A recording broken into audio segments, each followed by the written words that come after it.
Grace and peace, everybody. We're back. Happy Wednesday. We're on the way down. This week has already made it to the midweek, the hump day, if you will, and we're there. Happy Wednesday to y'all, everybody. Thank y'all so much for tapping in with me today. I got a good interview. A lot of you all emailed management and said, "Hey, Jason, this John Mappin interview is really interesting. Have you looked at it?" I wasn't going to look at it. I was going to just let it walk on by. But y'all have asked me, and we get the people what they're asked for here. Now, also, some people said, "Hey, do you know this guy Jared at Continue Freedom?" I said, "Hey, I know about that guy. So he would make a great guest." So I figured I'd give everybody what they're asking for. You want the John Mappin interview, and some people want the Jared from Continuing Freedom. And guess what? We give the people what they ask for here. That's what we do here. So make sure you hit that like button, all that kind of good jazz. Thank you to everybody who's jumped in, giving me that like numbers, all that kind of good stuff. And of course, you're going to want to jump over and follow Continue Freedom. So thank you, Ben, for dropping that in the chat while we're getting warmed up. Why don't y'all just go over there real quick and check out what he's doing? I'm going to tell you on my own strength that you're going to appreciate it. So go ahead and hit that like button, hit the subscribe, all that kind of stuff, bell notifications, all that kind of good jazz when you jump over there. All right, but Jason, all right, who's this Jared guy? Okay, that's a wonderful question. I'm glad you asked. And Jared, how are you doing, brother? What's going on, brother? Thanks for having me on. I appreciate it.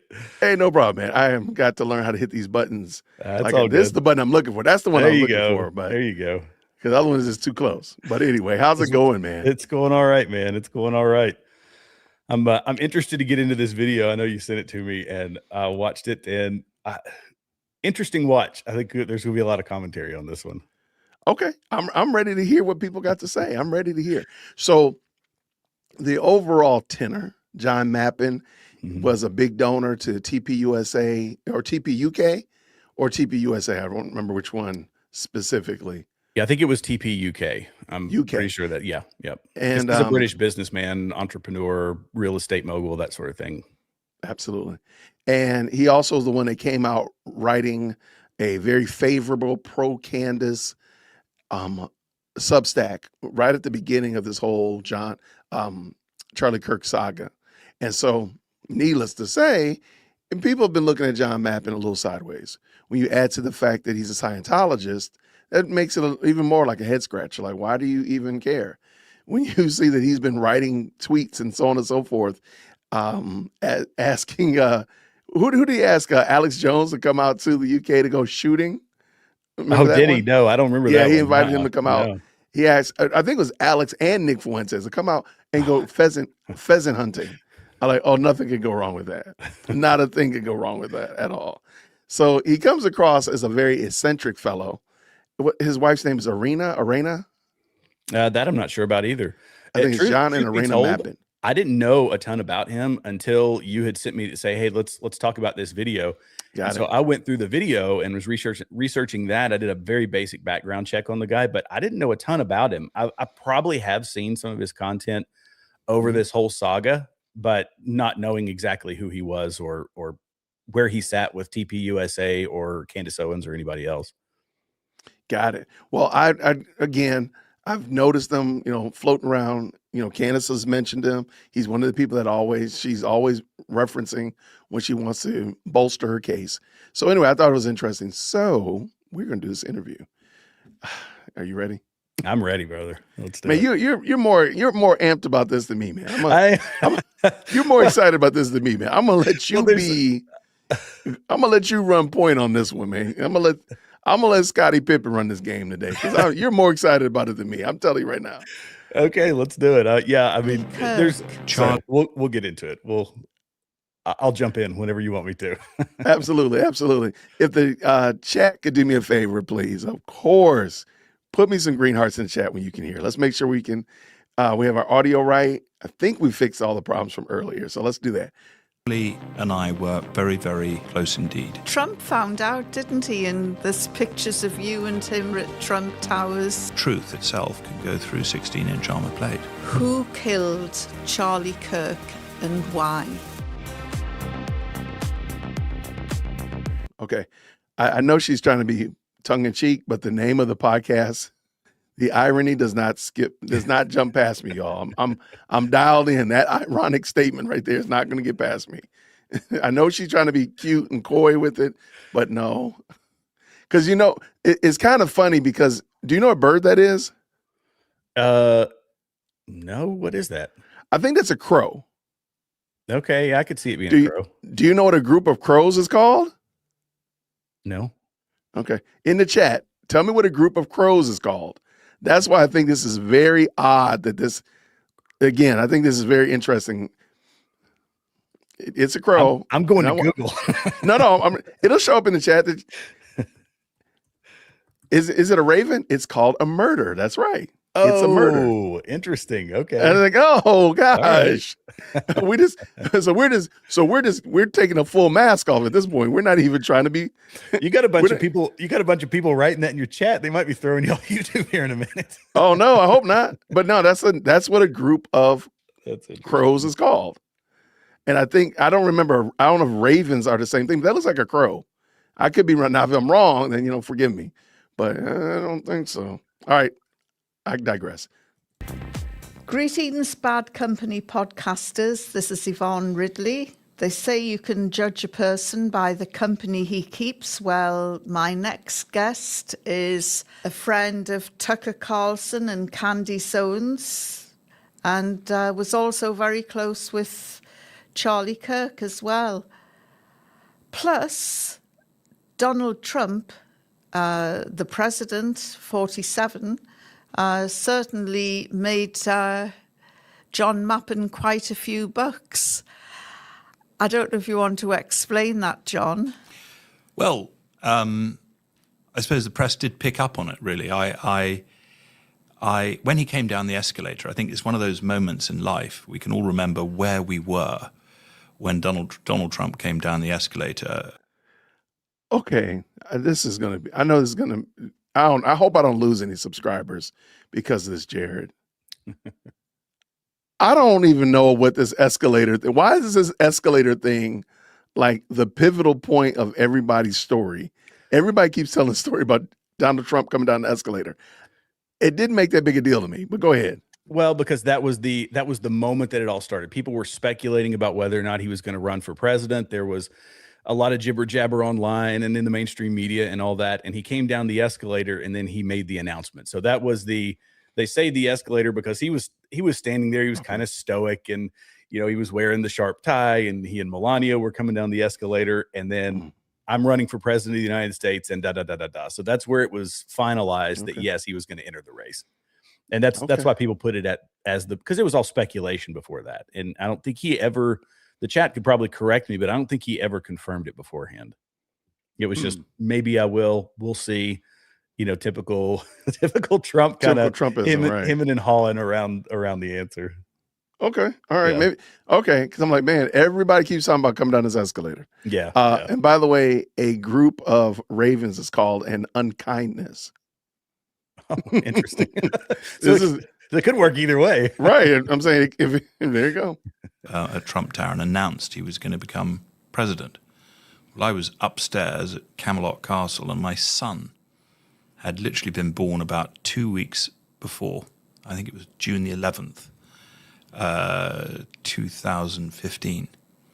And I, for many years, have used a philosophical algorithm to be able to predict outcome.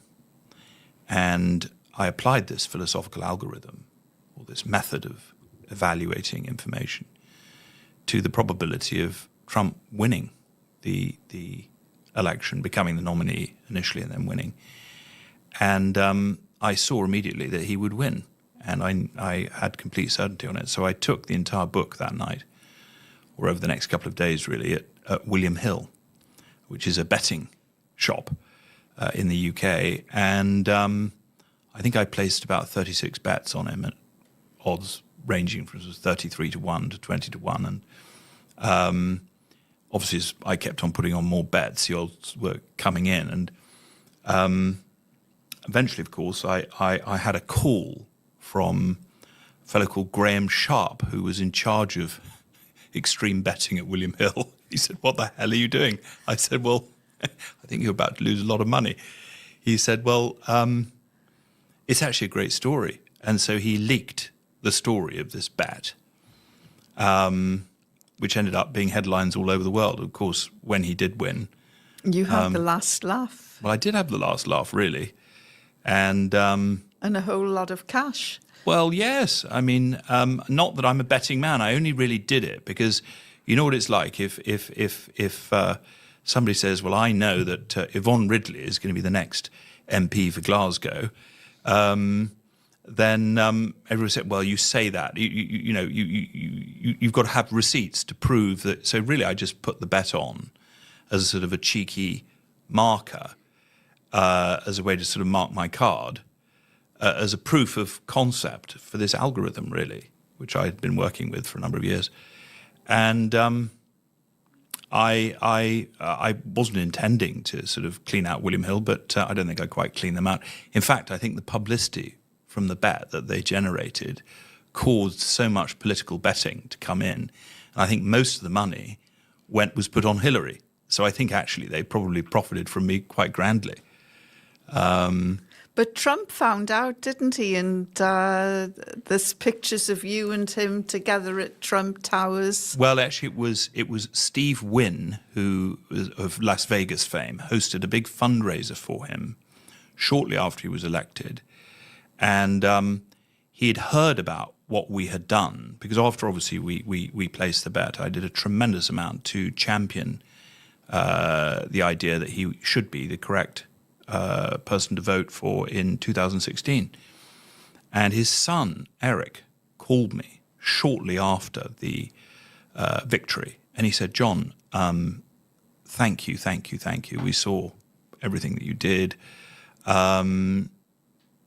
As soon as you're in Washington, do please come and say hello. And so Steve Wynn was holding a fundraiser, and I happened to be in Florida. And I called up somebody who I knew the sort of central orbit. And I said, well, listen, Eric did mention to pass by, and I'm here in Florida. And they said, well, come to this fundraiser. So, of course, I turn up, and it's me and about sort of 150 other billionaires. So I was rather out of my depth. But he was there, and he had a copy of the Daily Express front page, which reported the bet. And I've actually got a picture of him holding up the Daily Express headline, about John Matt. Is that him? Yeah, that's him. Yep. That's wow, him. he looks very different. Well, I mean, you think about it, when he was betting on Trump the first time, that's been, it's been started 10 in 20. years. Yeah, it's been over 10 years now. Okay. So Okay. I'm sure maybe you're not aging. I've aged a lot in 10 years. I don't know, man. This job has made me age. It does. Been winning a gargantuan sum. And when I met him, he said, I know all about you. He said, you made rather a lot of money from me winning the election. I said, well, sir, when you back a winner, you win. Of course, he absolutely loved it. And Melania was absolutely joyful. Of course, she's got a new film coming out. So that'll be exciting. Yes, I've heard quite a bit about it. Are you going to go to the opening, the premiere? Well, I might go if there's one over here. I was supposed to be actually in Washington this week, but I've had to go somewhere else. But so I don't think I'll be going to the premiere there. But if there's one here, I'll most certainly go. Now then, I mentioned some names earlier on. Yeah. Friends. I don't know. Do you want to jump on any of this? I find it. Go ahead. So the first part of it was them talking about this. And I mean, I know we've been going for 10 minutes and they're talking about Trump and all that. I think that it does give interesting context to people that's in this guy's sphere. So he just calls up Steve Wynn, who owns a bunch of casinos, and his son, who are, he's operating in a different sphere of society than we do. Right. And that's the sphere that I think does heavily influence Candace, presumably through her husband and people like that. Now, this guy says he's a billionaire, and Candace's husband he's 100 millionaire. So, maybe not on the same strata, but they're of royalty in the UK and all that kind of stuff. So I just think it gives context to who the guy is. As far as, the nitnoid details that he kind of gets into, this is kind of extraneous. Yeah. Uh, I'm with you. I just find it interesting that they just kind of jumped in. Like they didn't do a really deep dive into like, let me introduce you to him, Right. a little bit of more details, a little background, just kind of, and maybe he's been on their show before. But she just jumps in talking about, this guy's made a lot of money off of Trump, betting on Trump, Yeah. which again, okay. Maybe I didn't introduce you enough, Jared. So I'm just a hypocrite. There you go. It's all good, dude. I'm gonna besmirch myself here. All right, let's go. Yours, Candy Sowens, the famous podcaster, and Charlie Kirk. Yeah. The question I've got to ask you is, who killed Charlie Kirk and why? Ooh. All right, we got to get I need to add a dun dun dun sound effect right there. Yeah. Wow, she is going hard in the paint from the word. Okay. Who killed Charlie Kirk? Okay. We 6 minutes in and she's going. All right, let's see. I just got a feeling it's going to be underwhelming. So, all right, let's go. That is quite a question. Because you know his family, his wife, and I do. It's a very to be honest with you, Charlie and I were very, very close indeed, and to witness his basically public execution has been the hardest thing in my life, really. It has been awful. And I don't know the answer to that question. What I do know is I do hunt a lot. And I use, when one shoots, you live up in Scotland, there's a lot of red deer up there, and if you go stalking for red deer, you will use generally quite a high-powered rifle, and a 30-06 rifle is something that tends to be used for large game. Whenever I have shot a red deer, and I've shot a number of them, with a 30-06, I have always witnessed and seen an exit wound. In other words, you have the entrance wound where the bullet goes in, and then a 30-06 would actually punch a huge hole. The entrance room for the rifle bullet is very small, actually. And then when the bullet comes out the other side of the animal, it's a very large exit wound. And I have to say, I know you've covered this ad nauseum, but just as a reminder, this is part of the ballistics report, and the type of ammunition that is used. There is a plethora of ammunition that can be used in the 30-06. This, the expectation again from Candace and everybody else is just dump all this information to us. They are building a case, and this is part of what they included in the evidence that's being brought to trial. Mm-hmm. So it's using anecdotal information that he has. I've shot deer with a 308, very similar round, different power. And yeah, it does punch through. It all depends on the type of ammunition that you're using. And I think you and I believe Gary, when he was on, you guys have discussed this. And Gary has gone ad nauseum about it as well. Mm-hmm. He's definitely the ballistics expert, but I'm just a novice at best, right? And to your point, it's the type of ammunition. It's not the actual weapon. Mm-hmm. And people seem to think, well, if you say a 30-06, then it can only shoot this projectile that's as big as my fist, and it'll punch a hole through, 8 buildings afterwards, like we're shooting. No, that's not the case. There are other types of projectiles that can come from that gun. Mm-hmm. And again, and I only learned that because I realized that there were people who use this for hunting foxes and wolves amongst your sheep. This is how the shepherds call the wolves and foxes that attack their sheep. Mm-hmm. Well, you don't want it to go through the wolf and take out one of the sheep that you're trying to protect. So it makes perfect sense. And to be honest with you, I think that's why Candace has actually not been mentioning this as hard as she was before, because she kind of hinted after talking to Erica on the 15th of December that they told her what it was. Mm-hmm. And because she calls it a frangible bullet. Mm-hmm. And me and Gary kind of joked about that, the frangible part. So it's almost like she knows that it's the likelihood it was a missile is not the case. We're talking about something that probably was akin to taking out foxes or rabbits in small game, not trying to take out a bear. Yeah, the rounds do so much to dissipate they're energy and to yeah. to prevent punch through and all that stuff. Yeah. So yeah, I think this is interesting, and again, him using his anecdotal hunting story as proof for that is just going to be wild. Okay, let's go. Of course, when the footage came out, it was very, very clear that there was no exit wound. And we're being told, obviously, that he was killed by this fellow. There's the official story and there's what's been proposed. Of course, I haven't seen all of the evidence.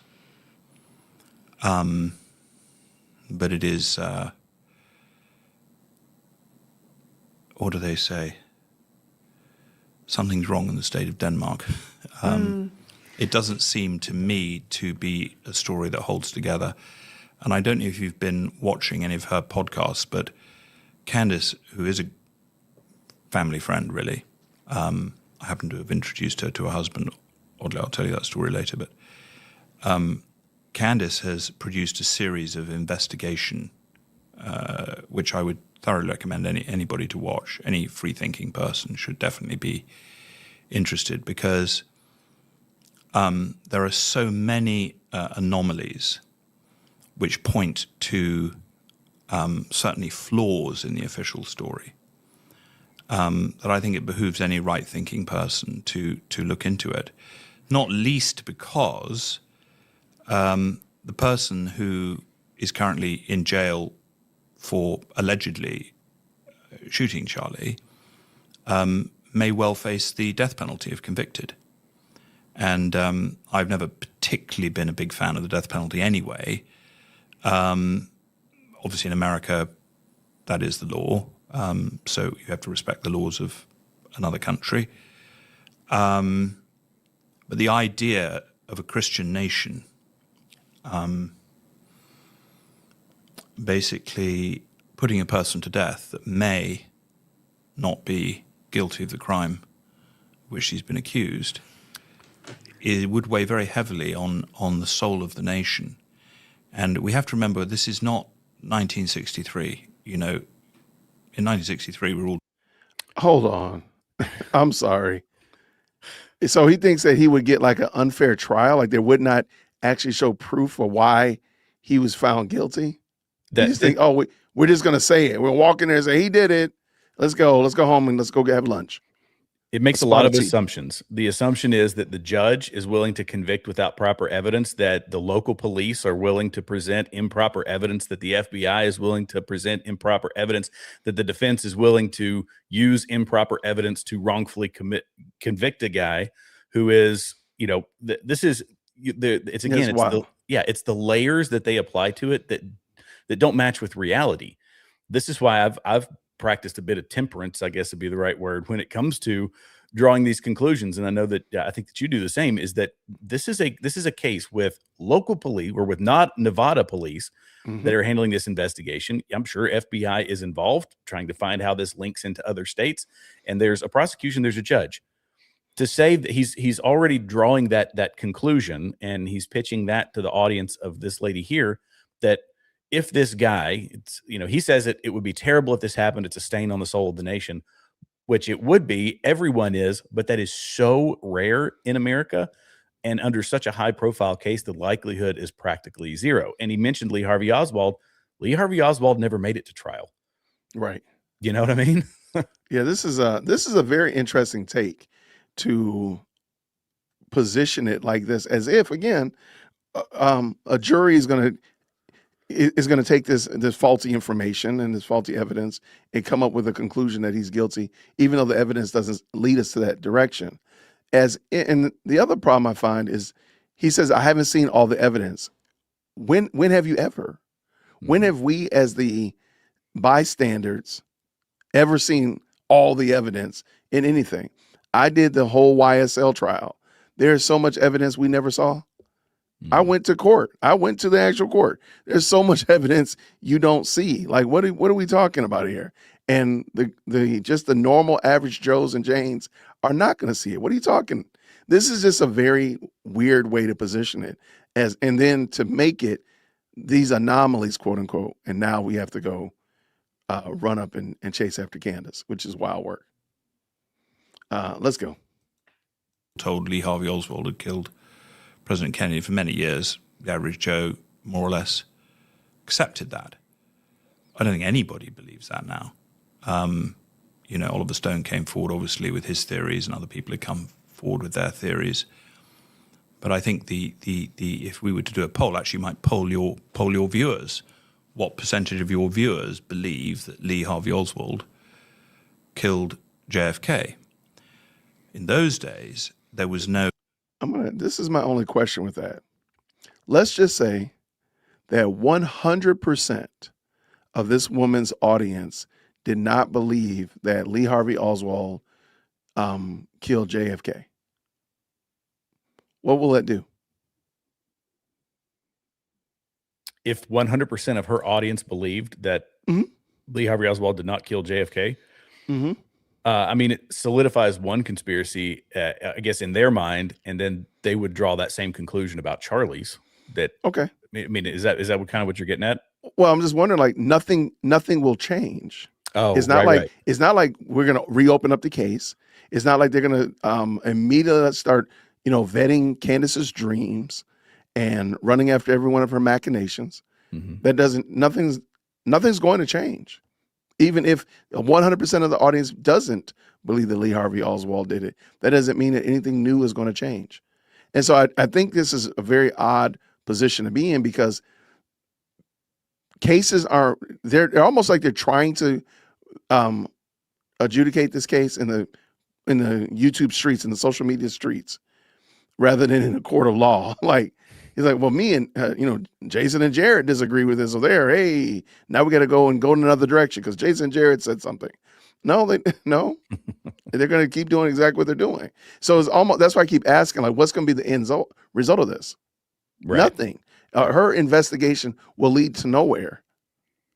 When the smoke clears, even if she finds the most damning information, people say, okay, well, this is pretty damning, but if the prosecutors don't agree with you, again, some of the stuff that she's gotten, I think it wouldn't even pass a sniff test in just collecting evidence, much less anything else. So even after all that, it's still not going to go anywhere.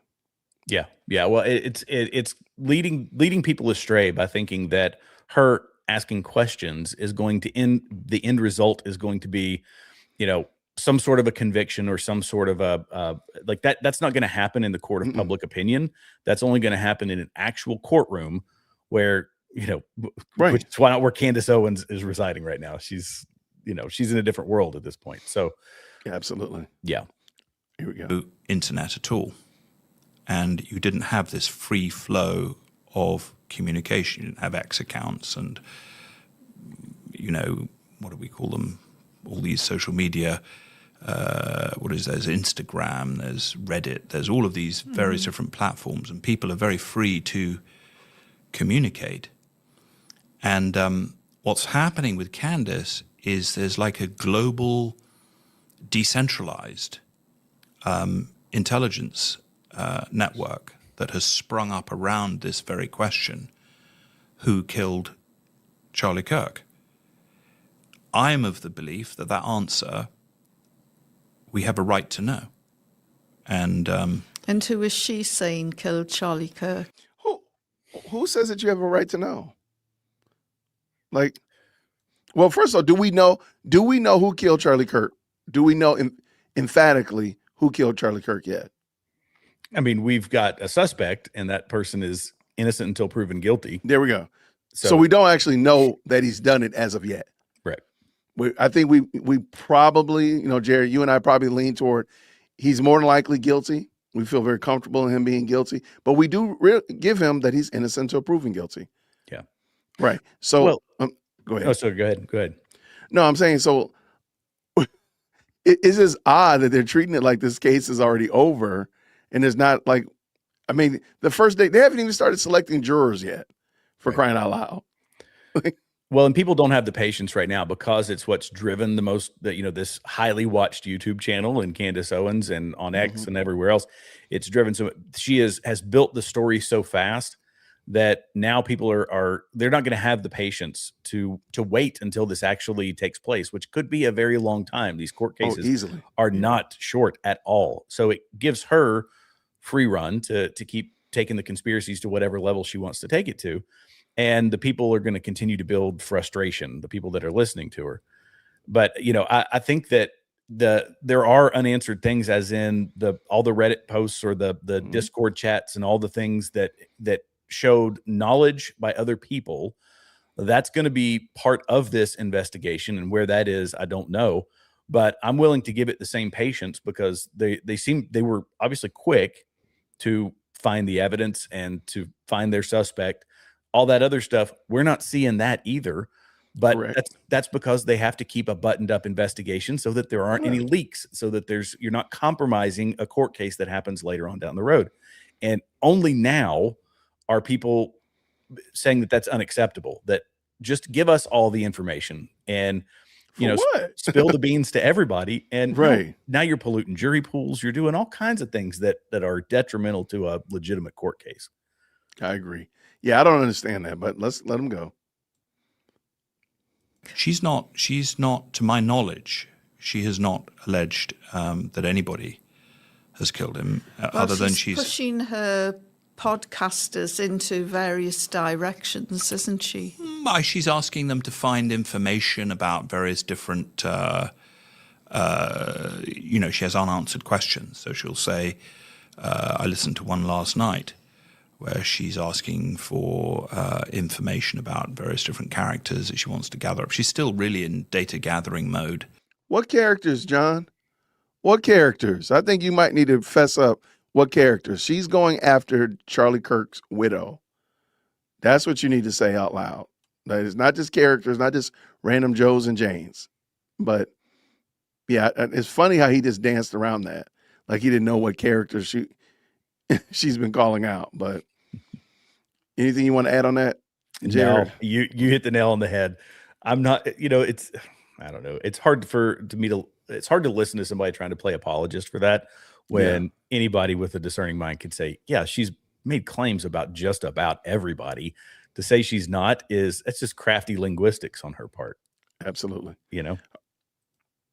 As far as I can see, she's not laid out a specific accusation towards anybody. Some people have said that Charlie brought it on himself in a way because he was starting to cast huge question marks over another incident, October the 7th. Right. He did certainly He stirred the pot with October 7. Yeah. Saying, why did it take 6 hours for the Israeli military to respond to the Hamas attack, which is normally an area that somebody from the right in America wouldn't really go into. But he did. He started poking the bear, really. Yeah. I would have to check the videos on that and exactly what he said. But it's so funny Charlie, to me. I find it extremely odd how quickly she jumped to the quote-unquote Israel discussion, not any leftist conversation. Somebody said that her questions were pre-scripted, and I can't disagree now. So she didn't say anything about Charlie Kirk calling out Islamists or trans-Tifa or the left at all. Nothing. The way they couch it, you would think he was getting death threats from Israel and Jews every day and twice on Sunday. That's crazy work. And where's the evidence to this? Fine. If I give you the whole turning his position on Israel, whatever, let's just pretend that I'm going to give you that. Why does that mean that they would delete him though? That doesn't make any sense. No, and he hadn't turned on them fully. He was questioning things, but questioning is not turning on, a country that we have to be honest and say he was a huge supporter of Israel, at least at the very least, because, you could listen to one of his speeches where he talked about it's where, Christ lived, was crucified, and rose again. This is the Christian Holy Land as well. He loves Israel. I love the fact that he's got the whole litany of things that he has said about it. But to say that, and again, they draw that hard line that no, he had completely flipped, and that's just not accurate, that he's done a complete 180. But they use it as you're right. The point you made a second ago, not mentioning Trantifa or the person who we believe was involved with Trantifa, who actively, all evidence shows, allegedly took his life. Right. You skipped right over the guy who's on trial and went to whatever this narrative is about, as you say, a country in the Middle East the size of New Jersey. Yeah. Like what's like, why are we worried again? And it just doesn't make sense. There's so many, even if she had given like a little hat tip to it, maybe I would have let it slide, but she doesn't even mention it. There's so, I mean, you got to think about where they are too, though. They're in the UK, and the UK is being infiltrated, is being flooded by Islamists on a daily basis. I bet you if we turn down our mics and listen, we can hear the call of prayer while they're doing this live stream. I mean, doing this interview. Miss me with that. Like, again, like Israel was not the problem. Well, like you say, they skip to it, and he actually gets to this in a later part of it. He gets to Islam. So they skip over Trantifa, which is the person who, again, allegedly killed him, who is on trial for it. And they go straight to Israel, and then listen to what he says when he gets to it here in a minute about Islam. It's wild. He was going through an evolution spiritually. And, I met him in 2018, and he came here and we hosted an event for him, and, actually arrived up at the RAC Club with Candace at what was supposed to be a dinner for 20. It ended up being a gathering of about 170 people. And he, at that time, was, I think it's probably not fair to say he was 100% supportive of everything that Israel did, but he was certainly, let's say 99.9. He was wholly supportive of that. How much was he supportive? Hey, John, here's my question. What percentage of support did he have for Trantifa or the left or Democrats during that time? If he was 99% in support of Israel, what percentage was he of furries or the Alphabet Mafia? What was his percentage of support for the DNC? Do you know those numbers? I just want to make sure I can kind of maybe correlate them and see, maybe there might be some other motives, of course, maybe, because Candace hasn't given you actual motive and definitely hasn't given you a through line of how Charlie Kirk is no longer here. So maybe that could, maybe that might be a good way to start, Am I crazy? You are not crazy. It's verboten. And what I observed in the UK anyway. Sorry, go ahead. And what I've seen through my friendship with him is he shifted. And politically, humanitarianly. He had become a father. And I think when because you're a mum, he was politically, he had his position, but from a humanitarian point of view, when you become a parent and you start to see the sorts of ghastly devastation that had occurred in Gaza, or has occurred in Gaza, I think for most people, anybody can watch that footage who is a parent and not be affected by it. Here's a hot take.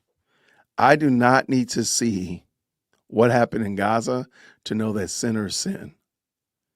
I'm a dad of 2 girls, the husband of a wife, and I don't need to look to a sliver of land the size of New Jersey, 9 time zones away, to know that evil is present in the world.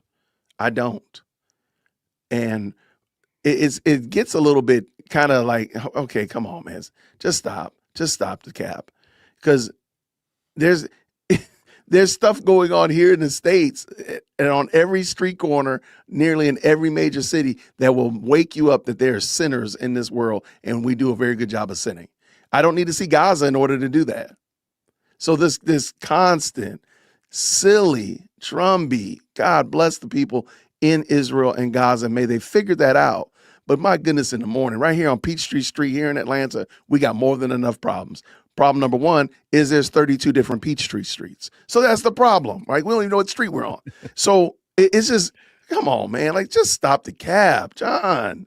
Okay, I'm going to let you go. Yeah, no, it was just Gaza is that it's such a, and it's so much more complicated than they tend to, than they want to accept. Everybody, just like any conflict, people want to pick one side or the other. One is just bad and the other is, just good. And we've flip-flopped completely, on polar opposite sides of that whole ordeal. But we've also used it as a chance to say we believe everything that is said by whichever side it is. We don't question things anymore. And I'm not saying, like, I hate getting deep into the whole Israel-Gaza conversation, because you lose so many people that are not willing to compromise on that little plot of land the size of New Jersey over in the Middle East. And I have friends that I get in heated debates about Israel and all that. But I will say that it's a very useful cudgel they can use when trying to make a point, as this guy is. Just look at Gaza. Okay, well, yeah, there's more to it. The people running Gaza is a prime example. We're talking about Islamic extremists who run the government there, and who 68% of the people are supportive of. I mean, that's so. Anyway, sorry, I won't dig us down that rabbit hole. No, I tell people all the time, I'm really not that interested in arguing about Israel. I really am not. When there's just so much that we need to worry about right here in the States, that you would go through 9 lifetimes just leaving from my house to get to Hartsfield Jackson to go to Israel to worry about Israel, if you just dealt with everything between here and the airport. Worry about your own life, man. I mean, y'all worrying about Gaza, crashing out over Gaza, and your neighbors down the street have not been given the gospel. Their neighbors down the street are doing some very wicked, vile things, and you don't even know about it. But you worrying about 9 time zones away. You dialed in to, Jerusalem Boulevard, but you don't know what's going on your own block. Come on, man, for real. Yeah. You over here crashing out over this, and your daughter on OF. Come on now. Like, get your daughter off of OnlyFans for a moment and then catch me outside. Like, come on. It's just kind of dumb to make this the landmark, the milestone, the real big issue. Like, come on. And so I know people are not going to like it, and that's okay. My name is Jason, dearwokec@gmail.com, email management. But I'm not going to lose sleep. I'm not saying that it's not important, but my goodness, in the morning, what's going on right here? Yeah.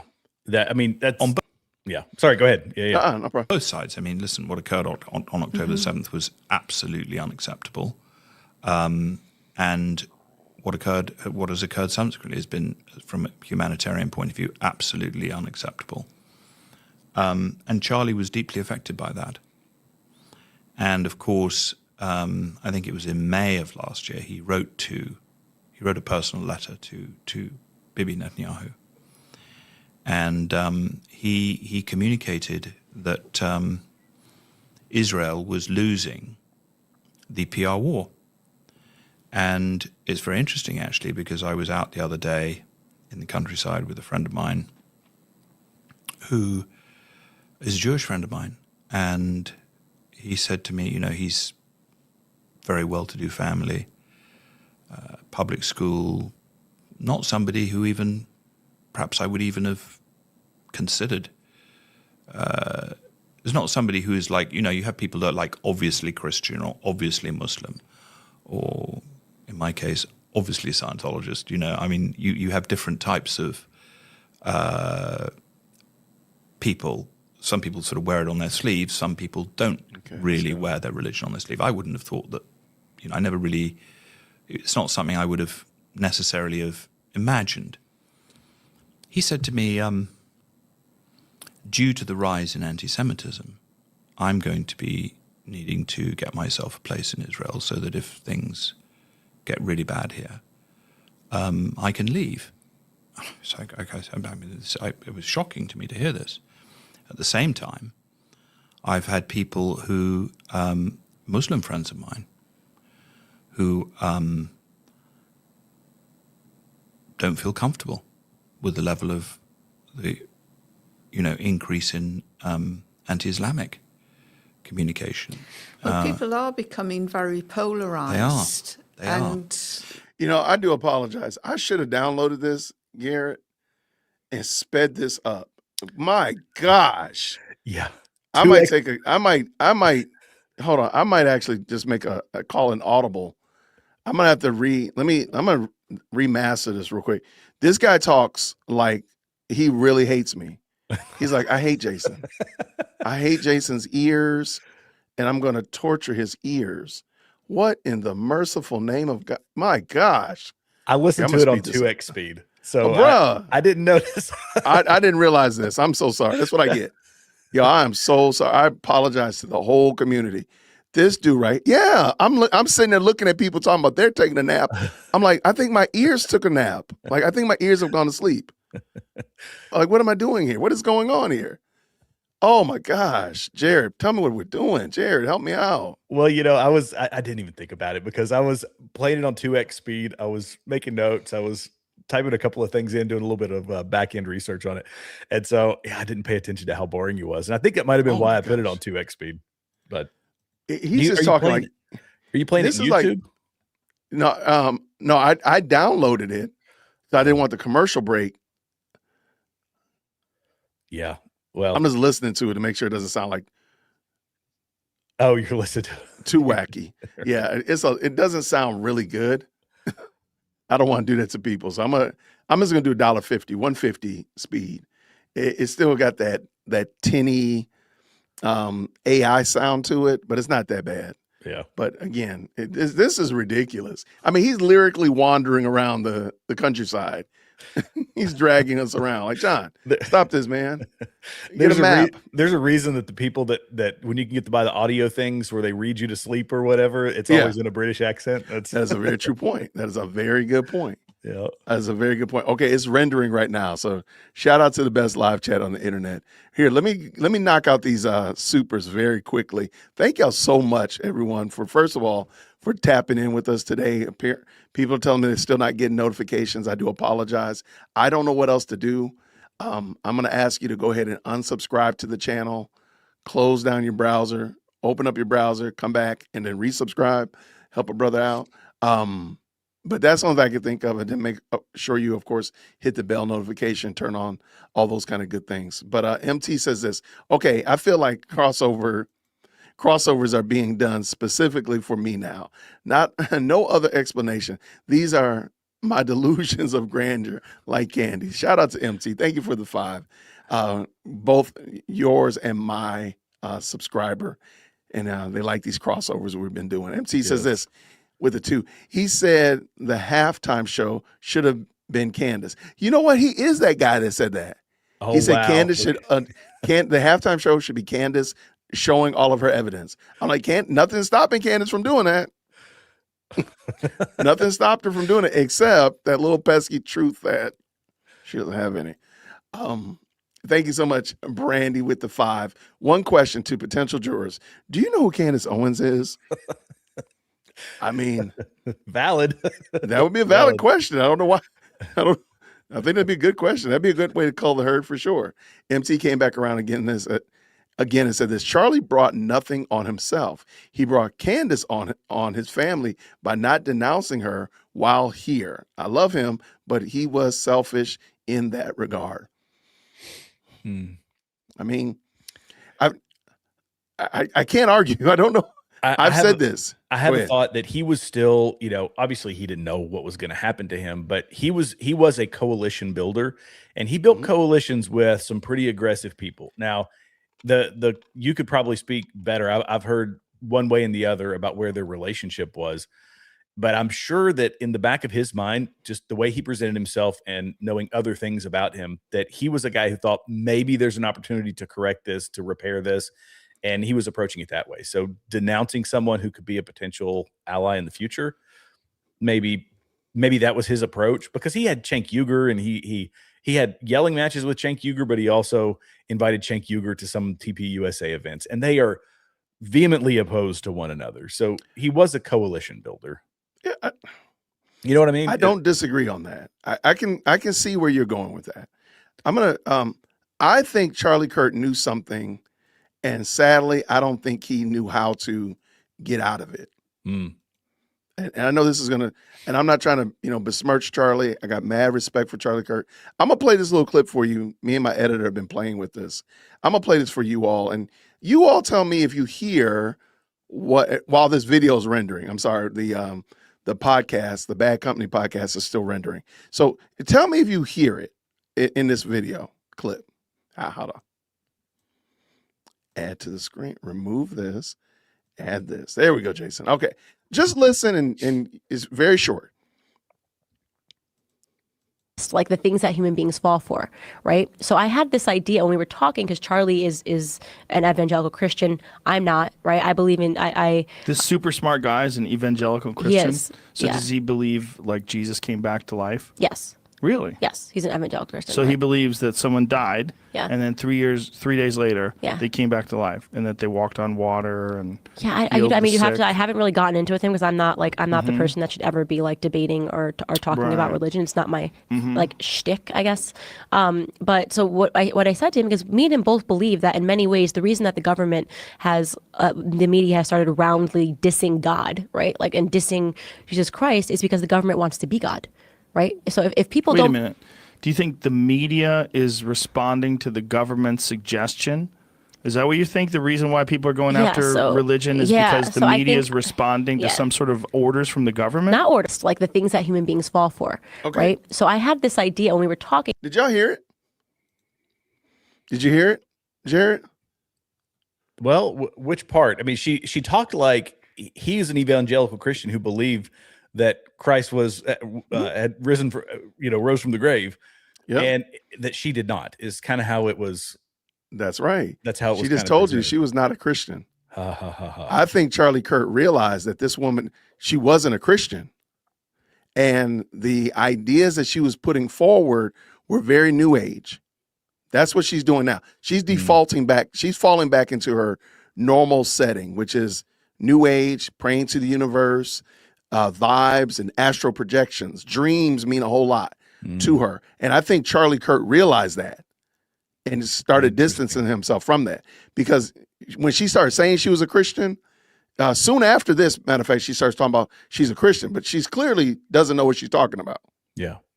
So I think Charlie Kirk distanced himself from her because he knew that she wasn't a believer. Not saying that you had to be a believer, because we know he hung out with John Mappin, and John Mappin's a Scientologist. But I think he realized that having her in the close circle was going to be a problem.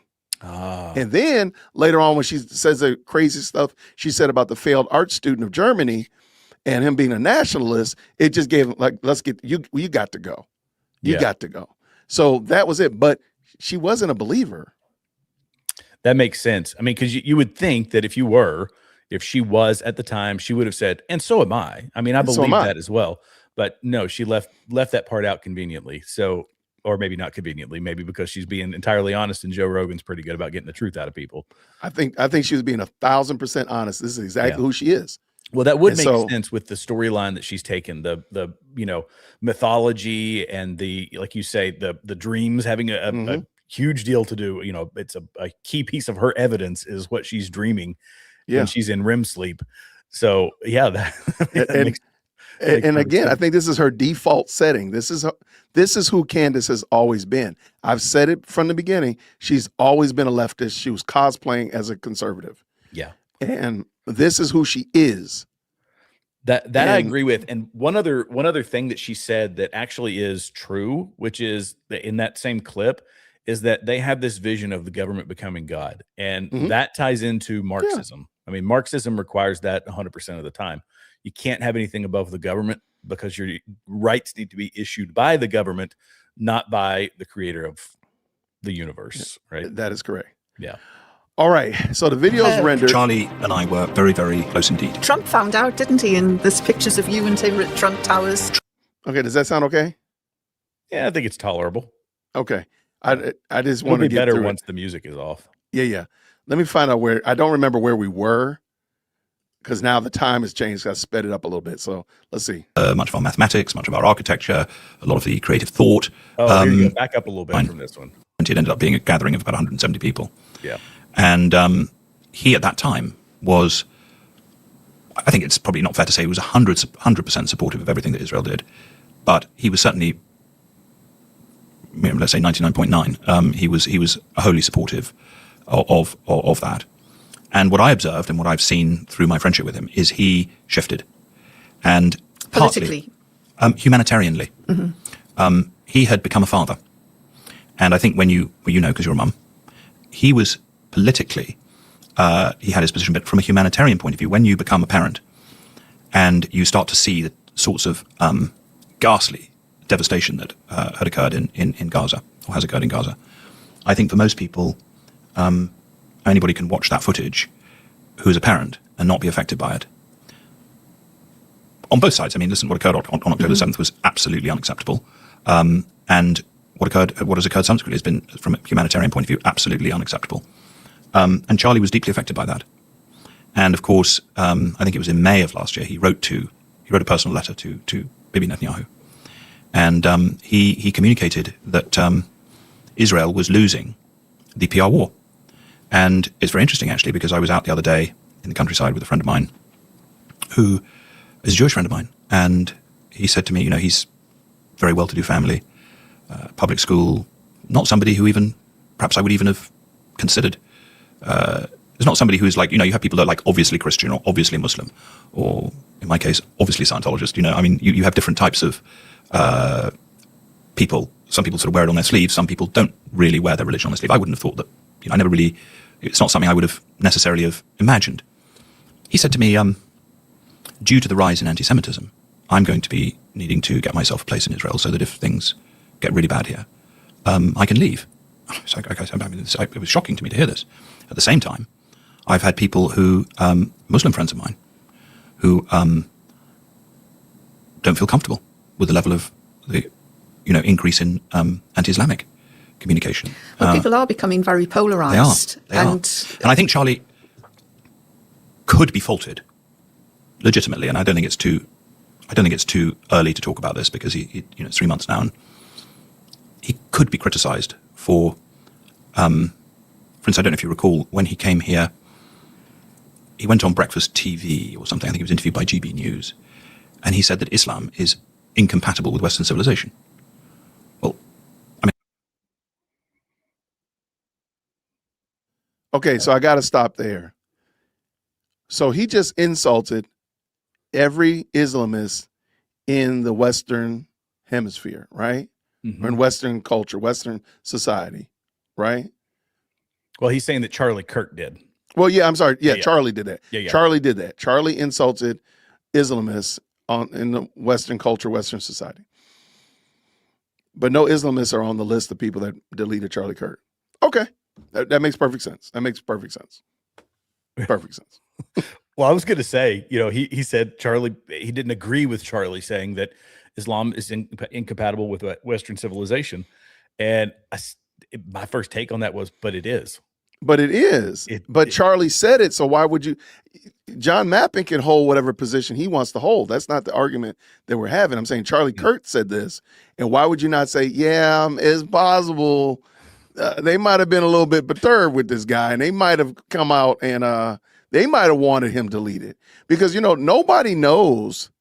Let me ask you, Jared, do you know what the last question that Charlie Kirk was answering when he was killed? I don't know the specifics about it, but it was about transitioning for transgender. It was like, no, trans violence. They were talking about trans shooters. That's what it was, trans violence. Yeah. And I'm like, again, we're just going to ignore that big, giant irony that he's talking about trans violence specifically, and he dies. Mm-hmm. The person that we have was in a homosexual relationship with somebody who thought that they were trans. Mm-hmm. But we're not going to, and the question before that, I bet you know what the question before that one was. I don't remember that one. It was about Islam. Okay. But the people that killed him were people from a little sliver of land the size of New Jersey. Yeah. Okay, that makes perfect sense. I got you. Yep, I got it. Got my pitchfork, ready to get my torches. Let's go. That makes perfect sense. XYZ. I've had so many people say TPUSA is saying XYZ. Where did they say that? Well, Candace said it. See, that's what I'm saying. Like, she just made it up. Right. She made a whole generating her own conflict that she can then talk about. She created a whole story about this family inside their apartment the night before Charlie Kirk died with the little girl waking up at 2:45. She made a whole narrative, and these people are believing that. Like, miss me. And I took him to task on that. I mean, that is a ridiculous statement to make, apart from anything else. If you understand your history, Islam has been part of Western civilization, much of our mathematics, much of our architecture, a lot of the creative thought. Now, it's one thing taking a view in relation to people breaking the law. It's a completely other thing to say that an entire religion is incompatible. And I think that, in that sense, he was stirring it up there. And I think that was wrong. But we had that type of a friendship. I could, say that sort of stuff to him. We stayed very, very closely in touch. And I did discuss that with him when, after he said it. I said, that's probably, I think that's regrettable. But on the other side, yes, he was asking questions. And this is why people did like him, is that he was a champion of free speech. And he spoke freely. He did speak very freely about his views. I don't think he reported anything at all that wasn't reported in the Israeli newspapers. He was always very careful to, communicate things that were verified by other press. But he was asking questions that were definitely uncomfortable. And so somebody looking at that would look at it, and if they would say, well, here you have a fellow who was probably one of Israel's greatest public relations assets over the last 10 years in America. Is he still an asset, or have we lost him? And I think anybody intelligent looking at the receipts and looking at his communication would say, well, if we haven't lost him, we're about to. And this is why he wrote to Bibi Netanyahu. And if one reads the letter, in fact, the letter was released, but it was presented that this was some sort of, an approval of what was going on. But if you actually read the letter, which of course most people don't read. Well, it has fueled conspiracy theorists. Did you read the letter by any chance, Jared? I did. It was a while ago that I read it. I read the letter. Yeah. It was extremely, again, like, just read it. Yeah. Like, just read the letter, John. No, he was still supportive of Israel. He has a critique, which I don't think there's anything wrong with critiquing something, and you can still support it. Yeah. Well, If you have he even said that he still supported them, that we need to figure out a way to help you in this PR battle that you are losing, this PR campaign that you are losing. So he was very upfront about it. And this guy, this is that hidden messaging. People listen to this interview and they hear however many minutes it's been, 20 minutes, that he skipped over, like you were saying, skipped over Trantifa, went straight to the little country in the Middle East the size of New Jersey, and then follows the same Candace Owens storyline to try to bring people around to that level of thinking. And he even goes from this and skips over it again when it seems to make the most sense, when he starts talking about psychologists and these other things. I mean, they are so good at veiled language, hidden subliminal almost messaging that they push out to people. And you can sit, just because you have a British accent doesn't make you smarter than the average Joe. But it sounds like it, and you sound so convincing.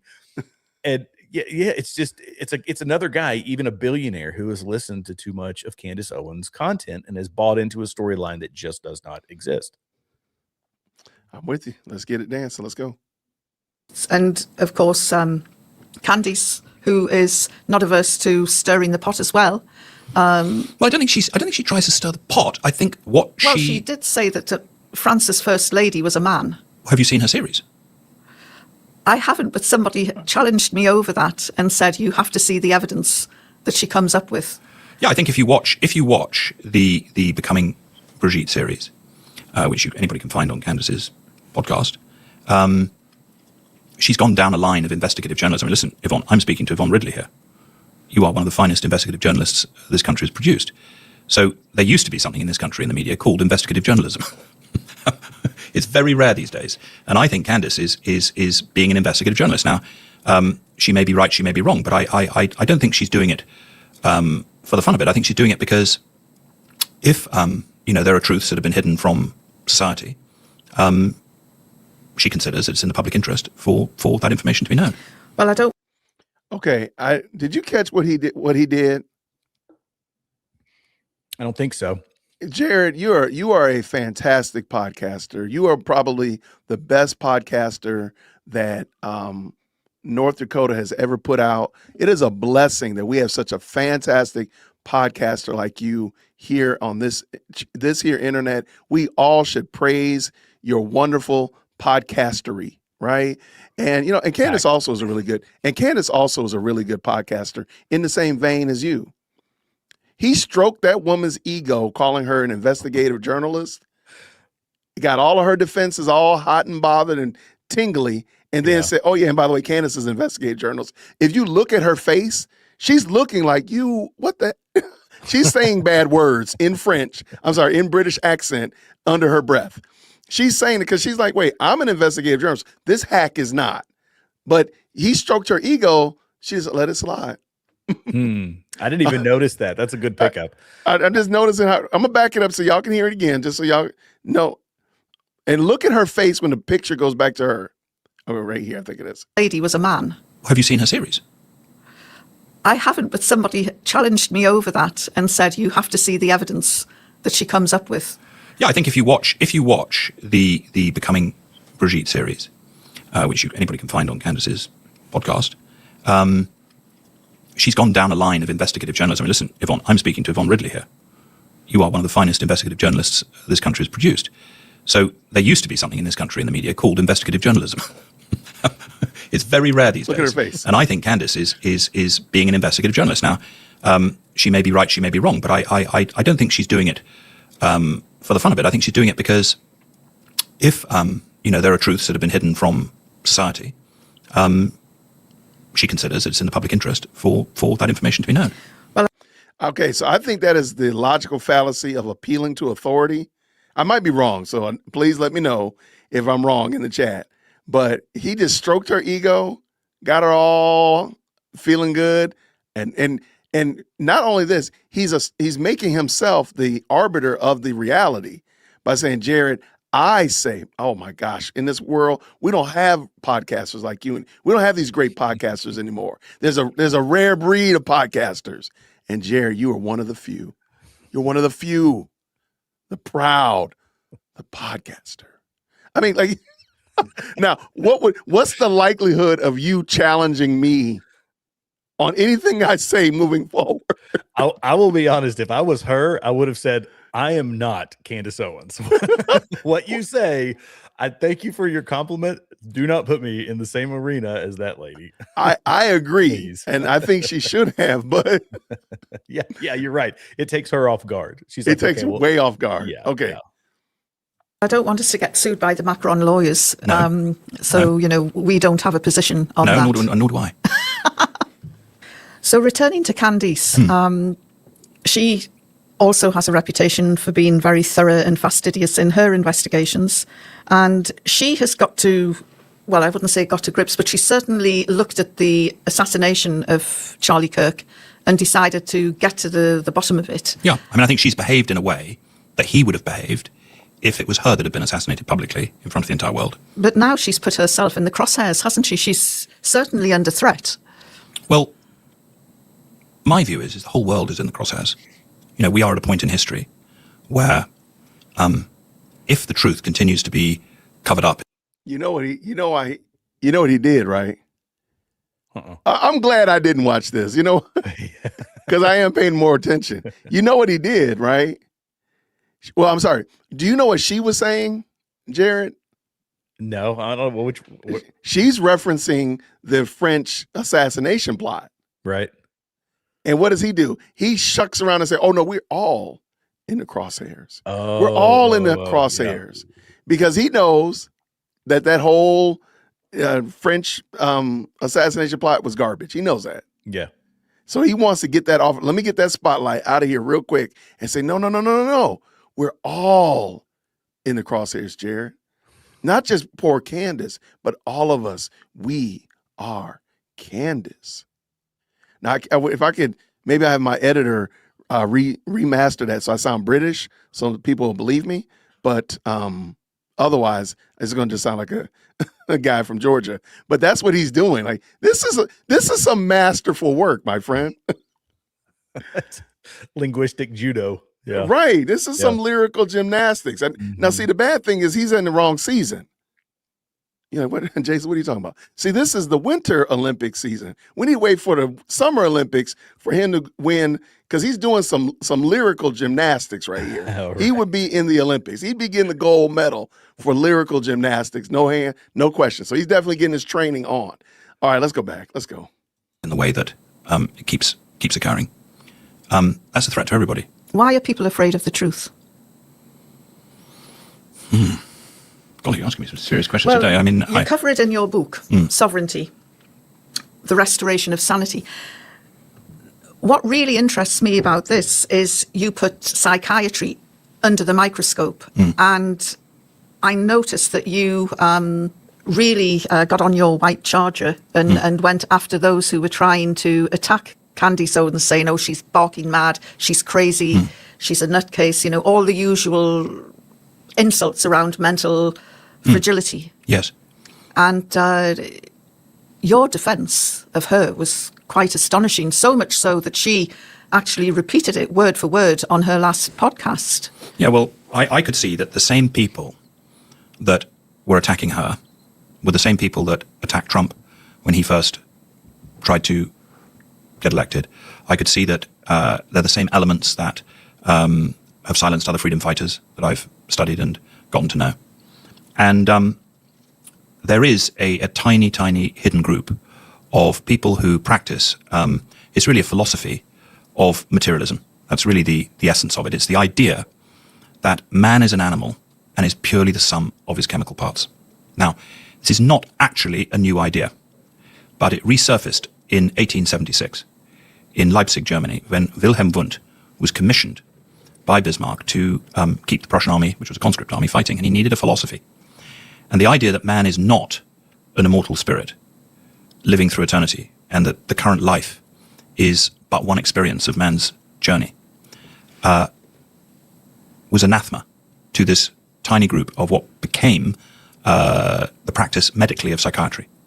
And if you look at the history of psychiatry, if you look at the history of psychiatric philosophy, you learn very, very quickly that where there is evil in the world, you will find a psychiatrist.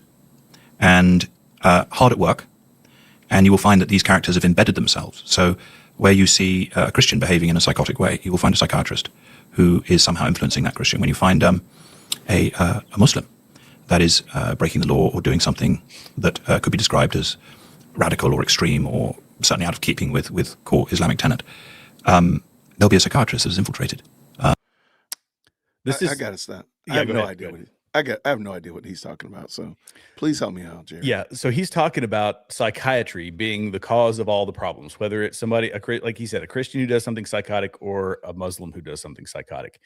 That this is a big thing with Scientologists, which, you know, we were kind of talking before the show started, that once he said that, in my mind, I thought, okay, because I believe Jared's belief is that Scientology is a cult, and that this guy is someone who is susceptible to a cult mentality, which makes him a prime candidate to listen to alternative ways of thinking, as Candace Owens kind of pitches to her audience. That's her MO, is we're looking at this in a different way, and my way, and the spiritual and all that stuff. To me, it seemed like he was susceptible to that sort of thing because he also bought into Scientology. But he lumps in Christians, which a lot of people do, with a lot of the world's problems. I think you and I both know that's not the case. Correct. But then he says that wherever there's a Muslim that's acting psychotically, you'll find a psychiatrist. And how many devout, radicalized Muslims go to psychologists and lay on couches and talk about their mommy and daddy issues? The answer is zero, or practically zero. So his language in a lot of this it's skipping over the Trantifa, because Trantifa is a protected class heavily in the UK. He can't talk about that because the whole podcast would get shut down.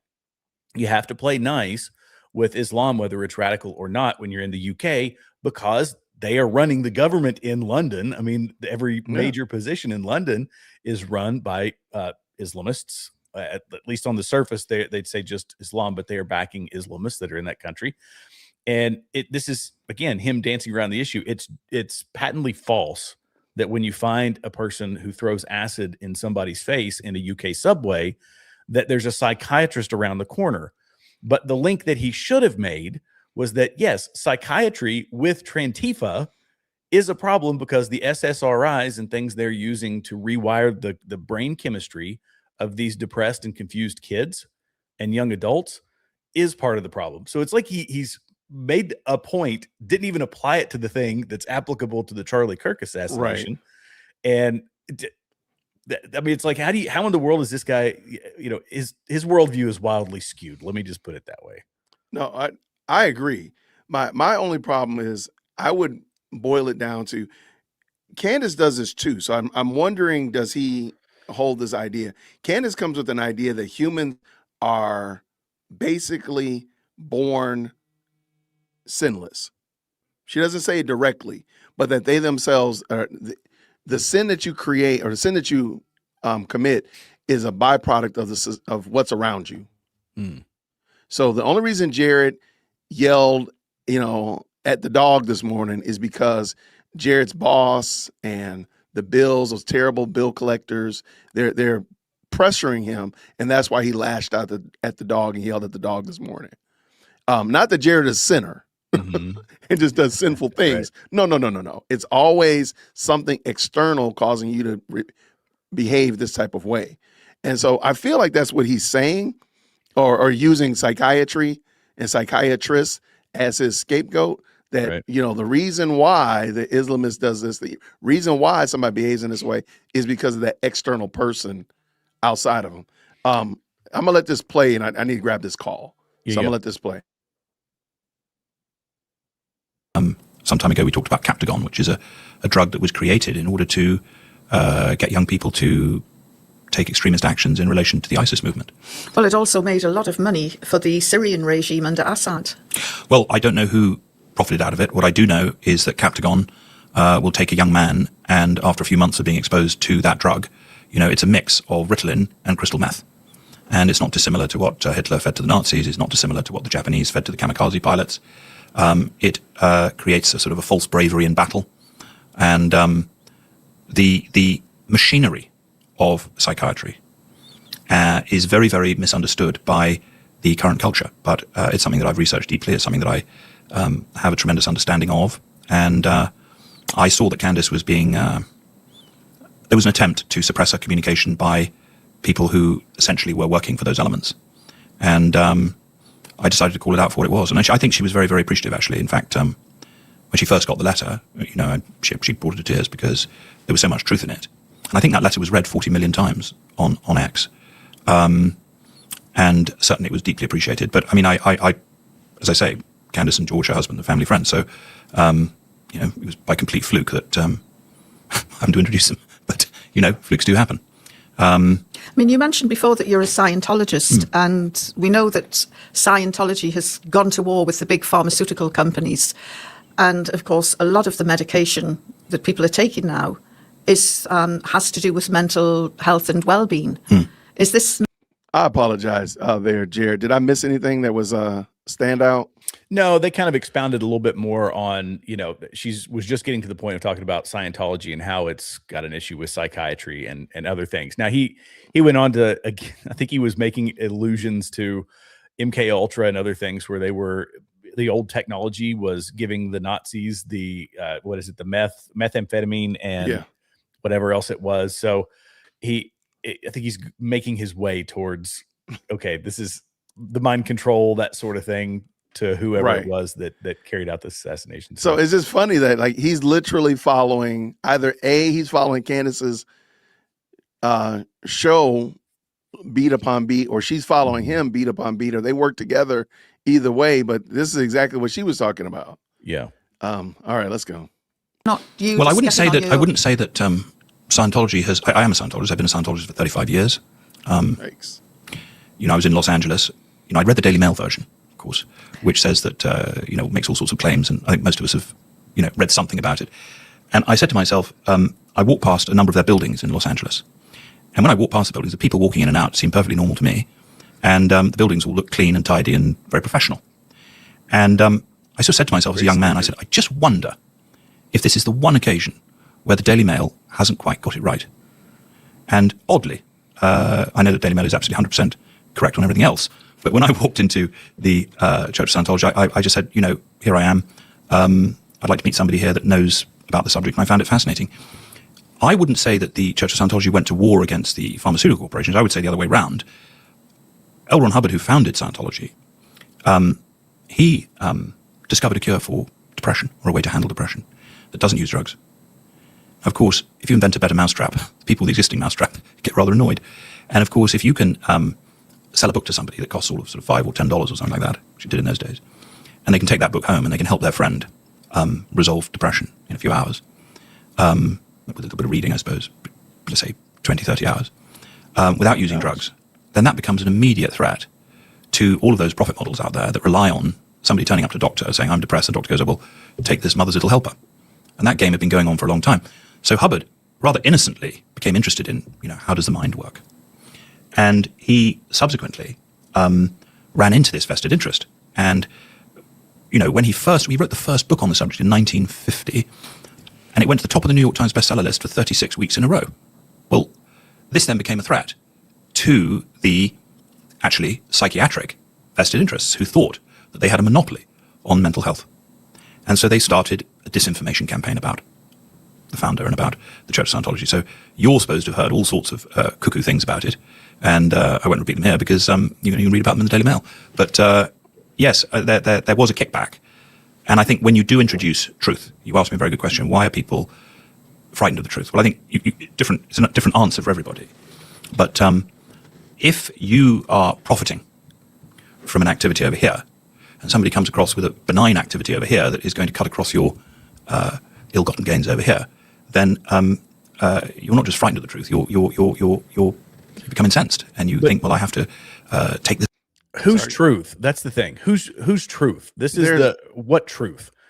Because people believe that the things that Candace are saying are the truth. Mm-hmm. And we know that to be the exact opposite. So he's saying that it's the pharmaceutical industries are discrediting L. Ron Hubbard because of his book, and that there's a lot of other problems with L. Ron Hubbard besides just the book. But absolutely. But this is kind of before the show. We were talking about I told you the way I listened to this. As soon as he said Scientology, not to say that Scientology can't be right about some things. I'm sure that there's intellectuals out there who know plenty. But this guy, because he is a billionaire, very successful person, he buys into that same, this what I believe is a cult, and that I believe that the Candace Owens followers typically follow that cult mentality. That he has bought into there's 3 steps to it, and I don't know if anybody's ever researched how these cults work, but they always start with like 10% truth or 5% truth. There's the truth claim that establishes credibility, and they call it, there's attraction, authority, and then control. So once you have that little bit of attraction, and this guy has been brought in by Scientology to believe that all the world's problems are, just psychiatry. And he believes that all the world's problems on Candace Owens' side are from a country the size of New Jersey over in the Middle East. Right. And then once that 10% truth latches on, they get the authority. And so they claim unique insight and revelations. This is exactly how Scientology works. If you listen to Leah Remini on Joe Rogan, she lays down a lot of this stuff, and it was fascinating. But then they introduced the whole them versus us versus the world. Tell me if this sounds like Candace Owens. And then when there's control, there's limited outside information. So no, you can't trust what's out there. You only have to listen to me as the source of information. You demand that people give you more to help continue to fuel your narrative or your worldview or whatever it is. And then you have to be obedient to anybody that steps outside of your way of thinking. Is they're getting $7,000. Like this whole thing has played out, and this guy has bought into it 100%.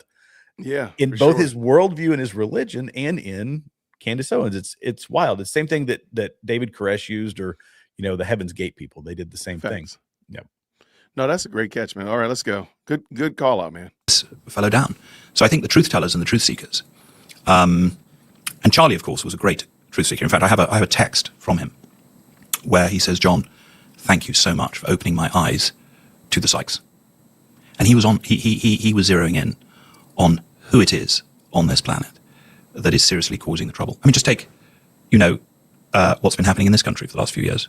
I mean, we're looking at a population that has sort of allowed itself to be exposed to a military-grade psychiatric hypnosis program, and look at the craziness that has occurred over this period. Well, Charlie was onto all of that, and he was talking about it, and Candace too. And of course... Well, that could also make them targets because, you're attacking a multi-billion-dollar industry. I'd love to say it's multi-billion. It's actually multi-trillion. Multi-trillion. It's multi-trillion. It is a lot of vast... cash. It is a lot of cash.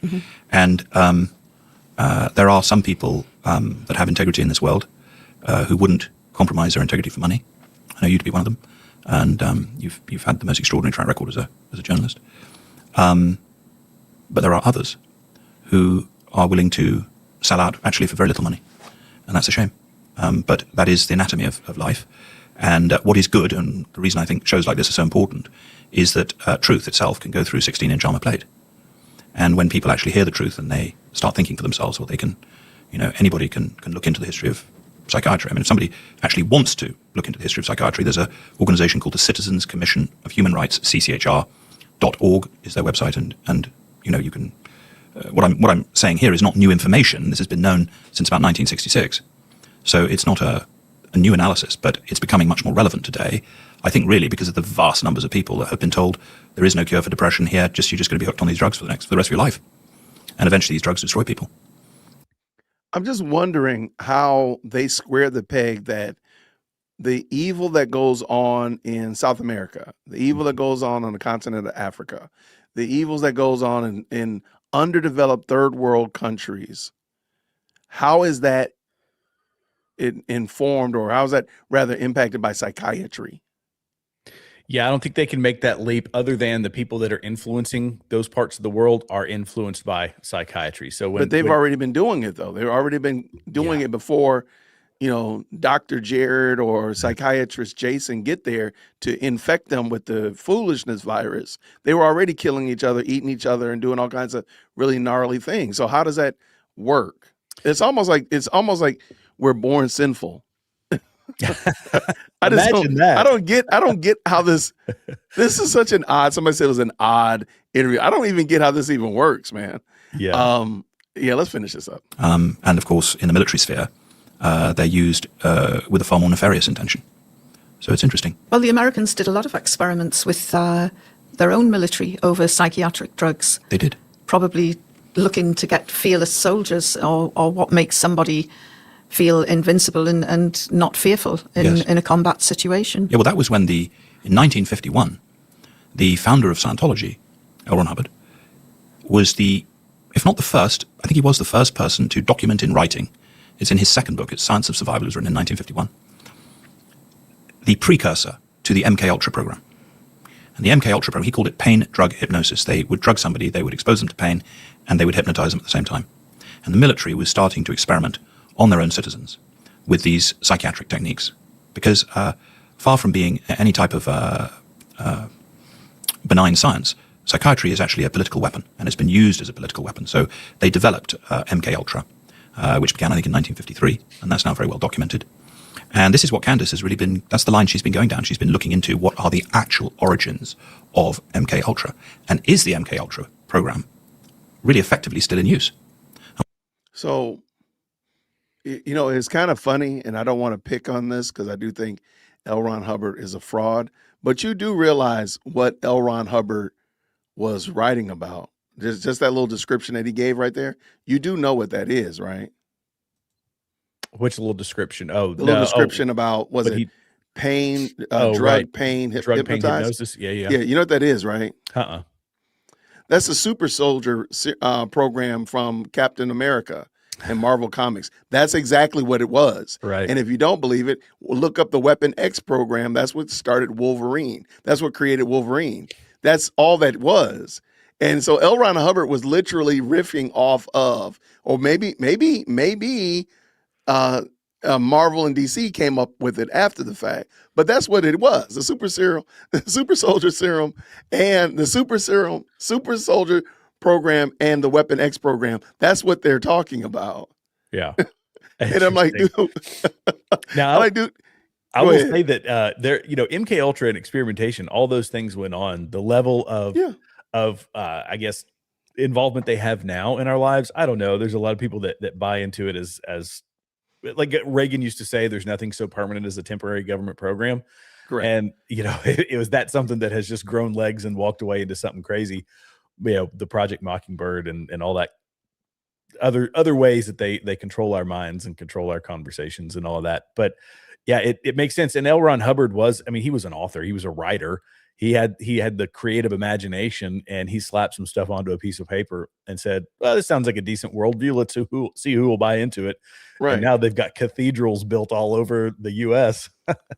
Right. So that's just a weird story, but let's let him go. Let's go. And what we find is, and what we saw during COVID, is that those psychiatric techniques were used on civilian populations in terms of how people were programmed to act, in terms of the fact that, millions of people lined up like lemmings to take an untested medical treatment that now has been proven to harm.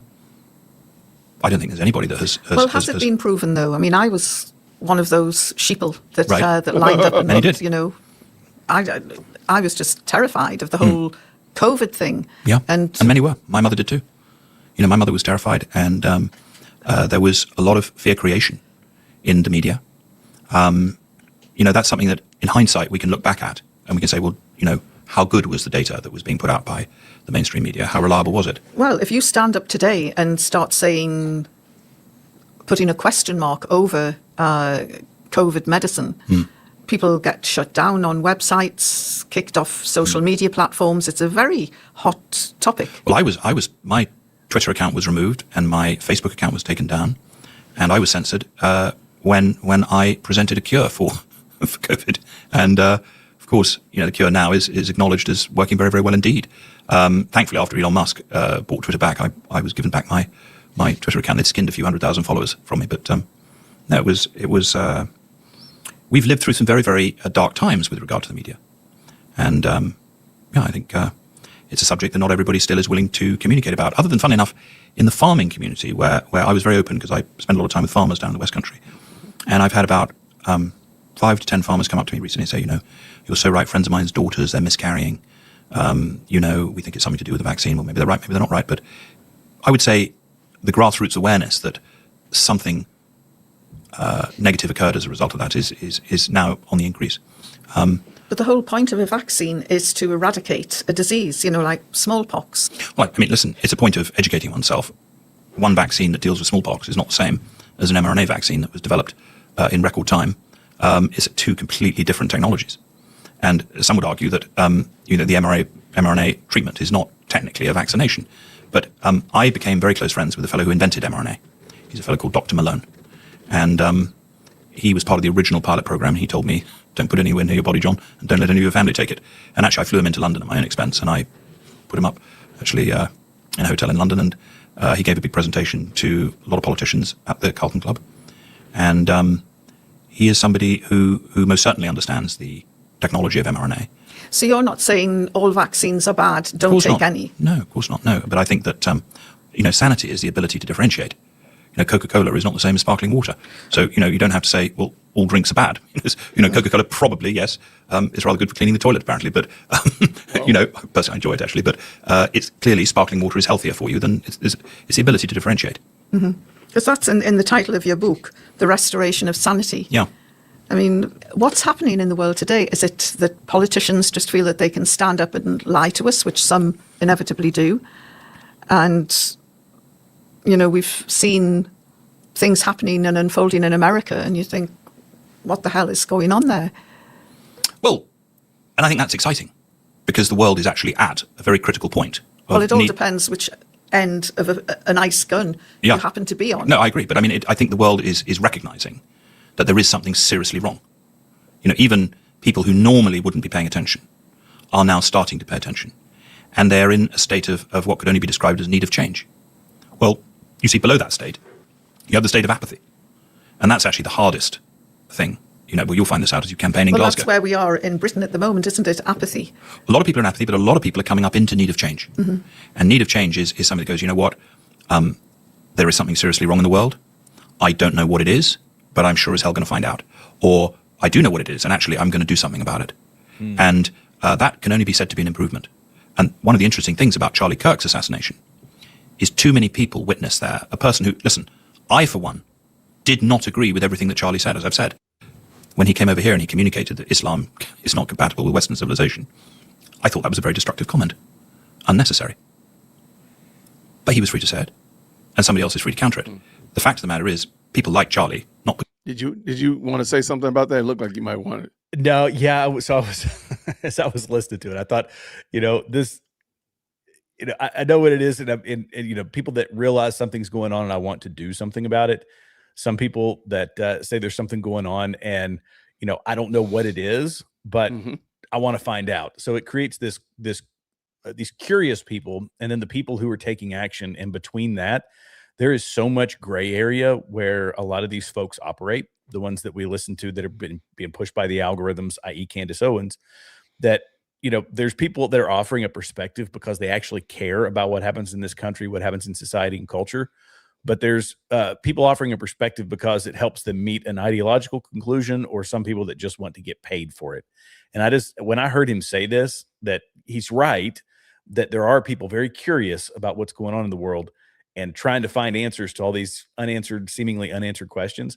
There's so much gray area for the average American or the average Brit or whatever to get swindled in that gray area. Does that kind of make sense? Yeah, it makes perfect sense. I think to pull it up 30,000 feet, he's literally just peddling Scientology. Yeah. Here, like this whole thing is just a Scientology infomercial, for lack of a better term. So we've moved from Charlie Kirk and the hard facts that we know, and now we're into this ethereal, the question beyond the question, the unanswerables, and so on and so forth. And I don't know how any of that helps solve who killed Charlie Kirk. It doesn't. It's typical. It's right. Just Right, like we just don't get doesn't. any, right. We just don't get any conclusions from anything. Right. That seems to be the norm with a lot of folks. It's here's problems, or here's questions, here's this. You raise all those things. Okay. Now tell me, what do we do about it? Oh, Right. I don't know about that. I mean, either for him, I guess it's, well, just go to a church of Scientology and you'll figure it out. That's Right. you know what I mean? Again, it seems like such a weird way to get around the real truth of the matter is that we're sinners in the hands of an angry God. That's it. Like he wants to get around that. And so he creates so many different other what if scenarios that seem plausible to him that allow him to, drown out the noise of the fact that he is the problem and we're the problem. Right. So, all right, let's go. because necessarily what he said, but because he was all about pushing free speech. And this is what is, people are coming up to using their right to speak freely. They're coming up to, for instance, even this little conversation we've had now. Well, in the past, somebody might watch this and go, well, that's very interesting. Yvonne's got a very interesting podcast. I found it interesting, but I don't dare share it on Facebook. Well, now you might find somebody goes, well, actually, that's very interesting. I'm going to send it to 5 of my friends on Facebook. That's what I'm going to do. So they're coming up to wanting to participate in the sharing of truth. And the fact that anybody can look into the investigation. There's an amazing website that somebody contacted me, actually, and they created this website. It's called whokilledck.com. Whokilledcharliekirk.com. So it's whokilledck.com. And that website lays out the official story and an alternative viewpoint of what others have observed. And to my mind, nobody can look through that website without drawing very, very different conclusions. So people now are waking up, and I do think that Charlie has become the turning point that he postulated in the world. It may not go the way that he thought it would go, because once people really start looking at the truth, they will arrive actually at the truth, because the truth is very interesting. It will appear to people that genuinely seek it. Well, it's a bit like the idiom, isn't it, that you can fool some of the people some of the time, and all of the people Something like that. something like that, Yes, anyway. exactly. No, I know exactly what you mean. Now, we'll probably never agree on Donald Trump, but do you think that the reason why he became so popular is that he cuts through all the red tape and says, I will deliver this, I will do that? And, of course, these are things that politicians rarely say. Well, I think both of us have been involved in the world of politics for sufficient time to realize that I don't think there's any political leader that one would completely agree with. Well, getting a statement from Sir Keir Starmer is like trying to nail jelly to the wall. No, I mean, I don't think there's anybody that we've run into in our respective careers in the political orbit, you could say.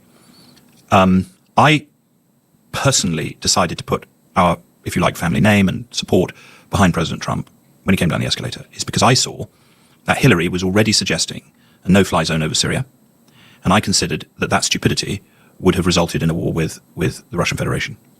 And I thought that she would take us towards a World War III scenario. I knew, or I had some prediction as to what was already been planned in relation to Ukraine, and I just realized that President Trump was somebody that wanted to be perceived of as a peacemaker. And I think on the whole, other than a few notable examples, he has tried to calm down conflicts geopolitically. That's what interested me particularly about him. Well, not by kidnapping the president of Venezuela. Well, I would have to agree with you on that. I found that to be a very surprising, and let's put it this way, it's not something I would have done, but he did it, and as I say, I don't think we would disagree on that, and I wouldn't attempt to justify it because it's under any concept of international law, if there is such a thing. Yeah, I would agree with you on that. I mean, he does say and do some unhinged things. His Board of Peace, Right. which doesn't contain a single Palestinian, even though it's been brought together to form a future for Gaza. And how can the people of Gaza feel as though they've got any future if they're not invited to the big table to sit and discuss their future? Well, if I kind of thought this is where the woman was gonna go, where she was gonna land, but I'm not really surprised.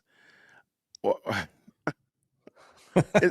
I don't understand. I'm always just tripped out by how they come up with these because he doesn't do this, it makes him a terrible bad meanie head.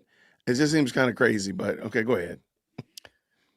Yeah, I was going to say that they have weaved through so many different things and all of this Yes. to bring it back around. It's very strange how this conversation went, but they talked about Maduro and like, why did we go get Maduro? Because, well, we can, because the guy was he Yeah. was a convicted drug trafficker. But is that really why we did it? No, because he was doing deals with Iran and Russia and China and other people in our hemisphere. So yeah, we can call a spade, but you're right. It's the lady she starts off like any typical far left person, which is we're never going to find common ground on Donald Trump. Well, why is that? If Joe Biden turned around and had started doing some amazing things, even conservatives would say, "Oh my goodness." Like, Right. praise the Lord. We've got a guy who is, standing up for strong conservative values, conservative Christian values. We'd say that is great. We'll support that thing. And unfortunately, the folks on the left just can't seem to do that.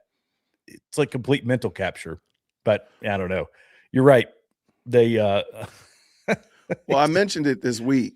Like the left will never give you any credit. Mhm. No matter what you do, it's always going to not be right enough, or it's never going to be good. Whereas we'll fight one another in order to justify something that the left does. Yeah. But they'll stand 10 toes down. Like, oh, Jared has what letter after his name? His political affiliation? Nope. It don't matter what he does. Jared just solved world peace. Nope. Jared came up with infinite power. Nope. Jared just, fixed my inflamed hair follicle. Nope. It don't matter. Nope. It's Jared. He got the wrong letter after his name. Oh, Jared just switched to become a Democrat. Hey, Jared has done some wonderful things for the world. I mean, it's just they'll stand 10 toes down, but They will. Yeah. Well, we fight because we have such a big tent over on the conservative side, and that's it's tough. It's like having I'm trying to think of a good analogy, but we've just got a lot of different ways of looking at the world. The left, they might have different ways of looking at the world, but you're right. They're 10 toes down when it comes to standing against conservatives. I had a conversation not too long ago with some folks that I knew, and they were saying, why couldn't we have praised Joe Biden? And I said, well, truthfully, if he had done something praiseworthy, I probably would have. but Like, he, okay, but he like tell didn't. me what would you wanted to praise him for? That'd been my question. Okay, Yeah. if Joe Biden had shut the border and stopped the influx of people, do you not think that we would have said, hat tip to Joe, hat tip to Kamala for doing that? Do you think we wouldn't have? Like, come on, like stop the cap. The problem is they didn't do anything that we could side with. Yeah. They pushed the narrative way into another direction that we couldn't. Right. And that was my take is, but they have to do something. We can't just say, well, we need to be more gracious to the left without them doing things to warrant a bit of grace. Right. You know what I'm saying? I agree. Yeah. So, All right, we're almost done. Let's go. If that is in fact the case, I'm sure you have a point. I'm not completely familiar with that subject. It's not a subject that I have really spent a great deal of time on. I certainly found what's occurred in Gaza to be extremely distasteful.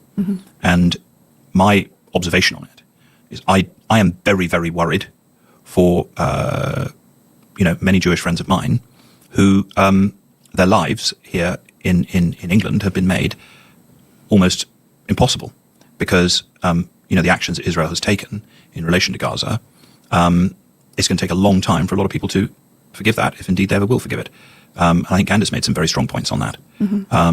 So wait, people in the UK, people not in Israel, are having a rough go at it because of what Israel's doing in Gaza. Is that what I heard him say? that's the way I understood it. Yeah. Okay, so not because of the influx of Islamists into the UK, not anything else, and the only people having a bad go at it are people who have some kind of tie connection to Israel in the Middle East, not anybody else. Okay.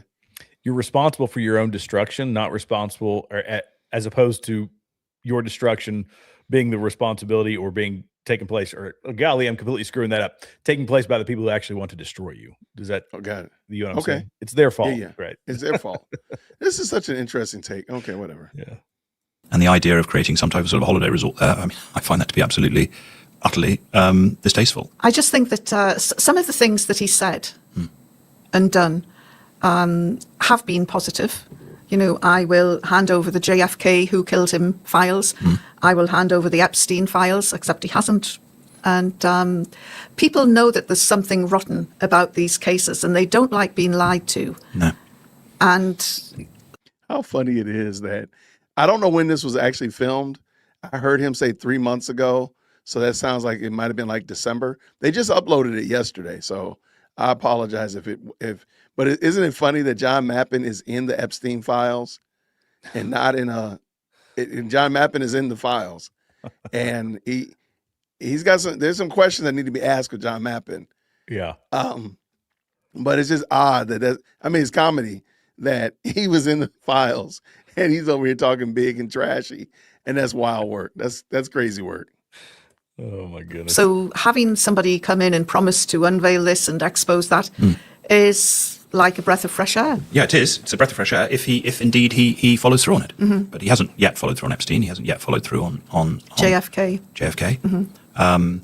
Last I heard, I spoke to somebody yesterday who knows Congresswoman Anna Paulina Luna, who's quite an interesting young lady. Apparently, the files went to a judge. The JFK files went to a judge, and the point was we want these things unredacted, and he's making them go through 5 million documents before anything serious can happen with them. So the amount of work that involves. So they are being slow walked through as to whether or not we get them before the end of Trump's term. I'd be surprised. You've got to ask, well, why is that? Who do those files incriminate? And that is. That's a very good question, John, because your name is in there. That's it. It's funny that they've made the Epstein files and the lack of Epstein files, which again, I don't think that the way the administration handled it was the right way. If you said you're going to do it, you should have done it. You shouldn't have said all this dumb stuff that you did. And that was super foul. However, that's not his only, they make it sound like that's what he ran on as a campaign promise. Like he might have mentioned it, sure, but there's so many other things that were campaign promises that he's actually done. So making it say, well, yeah, he said he's going to do that. Oh, I don't want to look at it. Where about those Epstein files? What about those files? Like there's so many other things that he's done And again, I admit, I think the Epstein files, either A, you should never have said you were going to do it, or B, you should have did it. There shouldn't have been any kind of slow drag whatsoever. But now we know that they've already done it, so that's beside the point. But there were other things, and somebody asked, like, "What? You're in the UK. Why do you care about what's going on in the United States?" Everybody seems to, that's for sure. Right. Yeah. But go ahead. Well, I was going to say, with the Epstein files, it's been 4 million, and that's 4 million more than, well, 3.5 to 4 million. That's about 3.5 to 4 million more than we ever got under Joe Biden. So kudos to him for that. And he's, he says they're slow walking them. It is 5 million documents, and they have to redact them. I've shown an enormous amount of grace and patience with them, because it was something I really wanted to see. I wanted some conclusion to come from all the Epstein stuff, but we've got more now than we've ever had before. They've done the redactions, a lot of redactions, allegedly for just the people that are either that are victims. That's what they say. And yet, when one document comes out and it has some victims' names released, or that showed them, it never should have happened, but it did out of 4 million documents. Yeah, you got to avoid that, but it happened, and yet so they jump all over them for it, as if, well, this is an example of just pure incompetence. It's the same perspective that the left would have on anything that a conservative does, and because the people making the biggest deal out of it are other people on the right who are furious that these names got released. So I get it. Right. It shouldn't have happened. It did. Again, I'm showing an enormous amount of grace for a federal government that I don't have a whole lot of confidence in. Right. But at least we're seeing more progress. And the same thing with one guy's name. A guy that was mentioned 4,600 times, Les Wexner, was mentioned in the Epstein files. And there was one page where he was redacted, and it was in, I guess, the bundle with the victims who were not redacted, who should have been. And they jumped all over it saying, you're trying to hide this guy from the Epstein files. Meanwhile, his name was mentioned 4,600 times in other parts of the Epstein files. Wow. So and this was Thomas Massie who brought that in front of Congress. And it's like, come on, dude, I got it. That within 40 minutes, they had it fixed, the problem fixed. So in under an hour, they changed the files that were redacted to show the guy's name. And they said, it's only because we caught you red-handed. They're just looking for any reason they can to, people on the right are looking for any reason they can to bury Trump and bury the populist movement, the conservative movement. I hear you. Yeah. All right, let's get this finished. Let's go. Shout out. Essentially, the big question that all these sort of exposés have, which is why I think that the role of a truth seeker and the role of these small little independent pockets of truth that you find in various different places on the internet have so much value. Truth has a funny way of working its way through a society, and word of mouth, of course, is a lot more powerful than people. Now, before we let you go, there is a mystery that you would like solving, and you mentioned family name before. Yes. John Mappin. You're part of the Mappin and Webb jewelry dynasty. And in the 1950s, there was an exquisite piece of jewelry called... Well, it's called the Mappin tiara, or more specifically, the Irene Mappin tiara. Yes. And I brought a picture of it for you, which perhaps you can put up on the screen. It was known to be one of the most beautiful tiaras ever made. It was made for my great-great-aunt, Irene Mappin, and it was a gift to my mother on her wedding day. What was amazing about it, it was the crest of it, it had 3 lilies, which it was sort of diamond set in platinum or silver or something of that nature. And it was sprung set, which meant that when the person walked with it, the petals on the lilies would shimmer, or they would, they were like on little springs. Mm-hmm. And so this tiara, when you walked into the room, it would literally just catch the eye because the light would be, fractured by it, or I don't know what you call that with light. Whatever light does when it hits a diamond, refract. What are we doing? I don't care about this. What are we doing? Right, these are rich people problems in 4K. Like, Jared, how many golden, platinum, diamond crusted tiaras are in the Continue Freedom family heirloom? 1, 2, 3, 4, 5. I got 5 over here. Wow. I need to get my life together, man. We have Just 0. kidding. We got 0 over here at Whitaker Park, man. What am I listening to? I don't know. Okay. Yeah. I don't think it's going to get any better. Is it fair to say that that's all they talk about? That's all they talk about. Okay, Yeah. I'm done. Yeah. I had to rage quit because we rage quit and then sped up the track and still ended up quitting early. All right, give me the overall. Jared, explain what I just heard. Oh my Good goodness. gracious. Again, I hate to sound like a broken record, but a lot of this explains the cult mentality to me. It really does. It's, you know, yeah, I know you brought it up briefly that you're assuming that all these that people are born good, and we know that's not the case. But people who are lost in this world are finding something to latch onto. And in this guy's case, despite the fact that he's a billionaire, access to all the same information that we have, access to boatloads of resources, he has fully bought into the Candace cult mentality.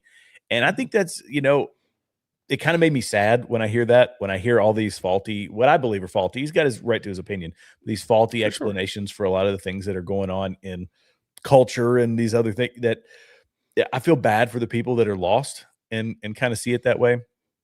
I feel a bit of pity, even though the guy's got billions of dollars, that doesn't mean that he can't be fooled like the rest of us. So I also, I thought about the, I guess what's the best way to put it? Well, I guess that would be a good place for me to kind of sum it up. This guy has fallen for an awful lot of stuff. And I know I mentioned it before, but we're all susceptible to this, regardless of who we listen to.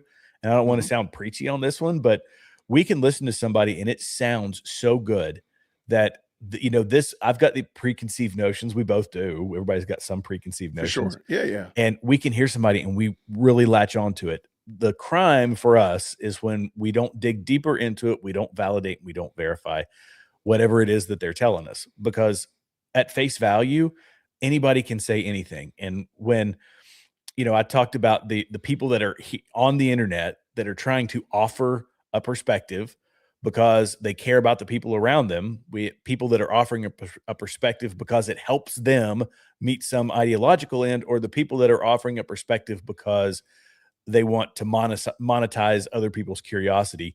That's kind of what we're up against online. And I think when I might sound a little bit arrogant, but I think folks like us who have a grounded worldview, a biblically grounded worldview, we're not out to deceive people. That's the thing. We are just after truth, because that's what we're called to do, is to be after truth. I agree. Yeah, and I thought this was an interesting interview. I kind of can see why people wanted us to watch it and wanted commentary on it. Yeah. Because again, as you're saying here, it's kind of the groundwork for how people get sucked into these cults and get caught up in the foolishness. I do think that more needs to be said about how Candace and her ilk are skipping over the most egregious portion of the problem, which is the fact that we are sinners. And their solution to that problem isn't actually a real solution. It's actually more chaos and confusion. Because now look what this guy's got you going. In order to get dealt with, the only reason you got problems is because there's a psychiatrist and you're depressed and you need to become a Scientologist. That can't work. That's some crazy work. So I do wish that more people, maybe we do need to keep pointing that out, is that that the long tail problem is not that there's psychiatrists around here, because it just doesn't even make sense, like historically. Like if I think she pegged it like with Freud, but are you trying to say that there were no problems before Freud? People weren't doing bad things before then? Like what are we doing here? So but people need to push back and ask those questions of her, instead of just taking it on face value and letting her mind trick you into chasing after MK Ultras and Weapon X programs, and just say, what you're saying doesn't work. It doesn't deal with the human condition. And your idea that the human condition is only problematic as far as psychiatry goes is crazy work. So, and it's funny because so much of what he's saying, we've heard Candace say. So I do think that there's a good question about, is Candace a Scientologist? I think that's valid. I think it's a valid question, because I would say, okay, listening to this right here, and John Mappin is a Scientologist. Listening to Candace, would you say that she's a Scientologist or a Catholic? the line is easier to draw between her and Scientology than her and Catholicism. That's it. That's all Yeah. I'm saying. Like, Yeah. yeah. So, and I know people are going to say, well, she said this, that, and the third. Okay, fine. But notice that whenever she brings up something about the faith, go ask your priest. But she has all the things to say about psychiatry, all the things to say about conspiracies. But if you want to talk about faith, go ask your priest. Okay. All right. Okay. That's an interesting point. That's very true. I mean, there's some people, and I will play devil's advocate on this. Some people that shy away from it because the ramifications of, spouting a conspiracy theory about MK Ultra are technically relatively low compared to the eternal resting place for your soul. Like, you know what I'm saying? So that's just me playing devil's advocate on that one. Well, what do you think? no, I have to push back and I say, well, isn't it concerning though? Wouldn't it be concerning to Candace that somebody is going to hell? And if you had the solution in something as simple as explaining the gospel to them, God could possibly use your words to bring this person to saving faith. Yeah. I mean, I think but you want to talk about foolishness about Freud. And when it comes to this, you say, go ask a priest. right. But you profess that you have gone down this track. So why is it that you've gone down this track and you can't even tell me how you got here? Right.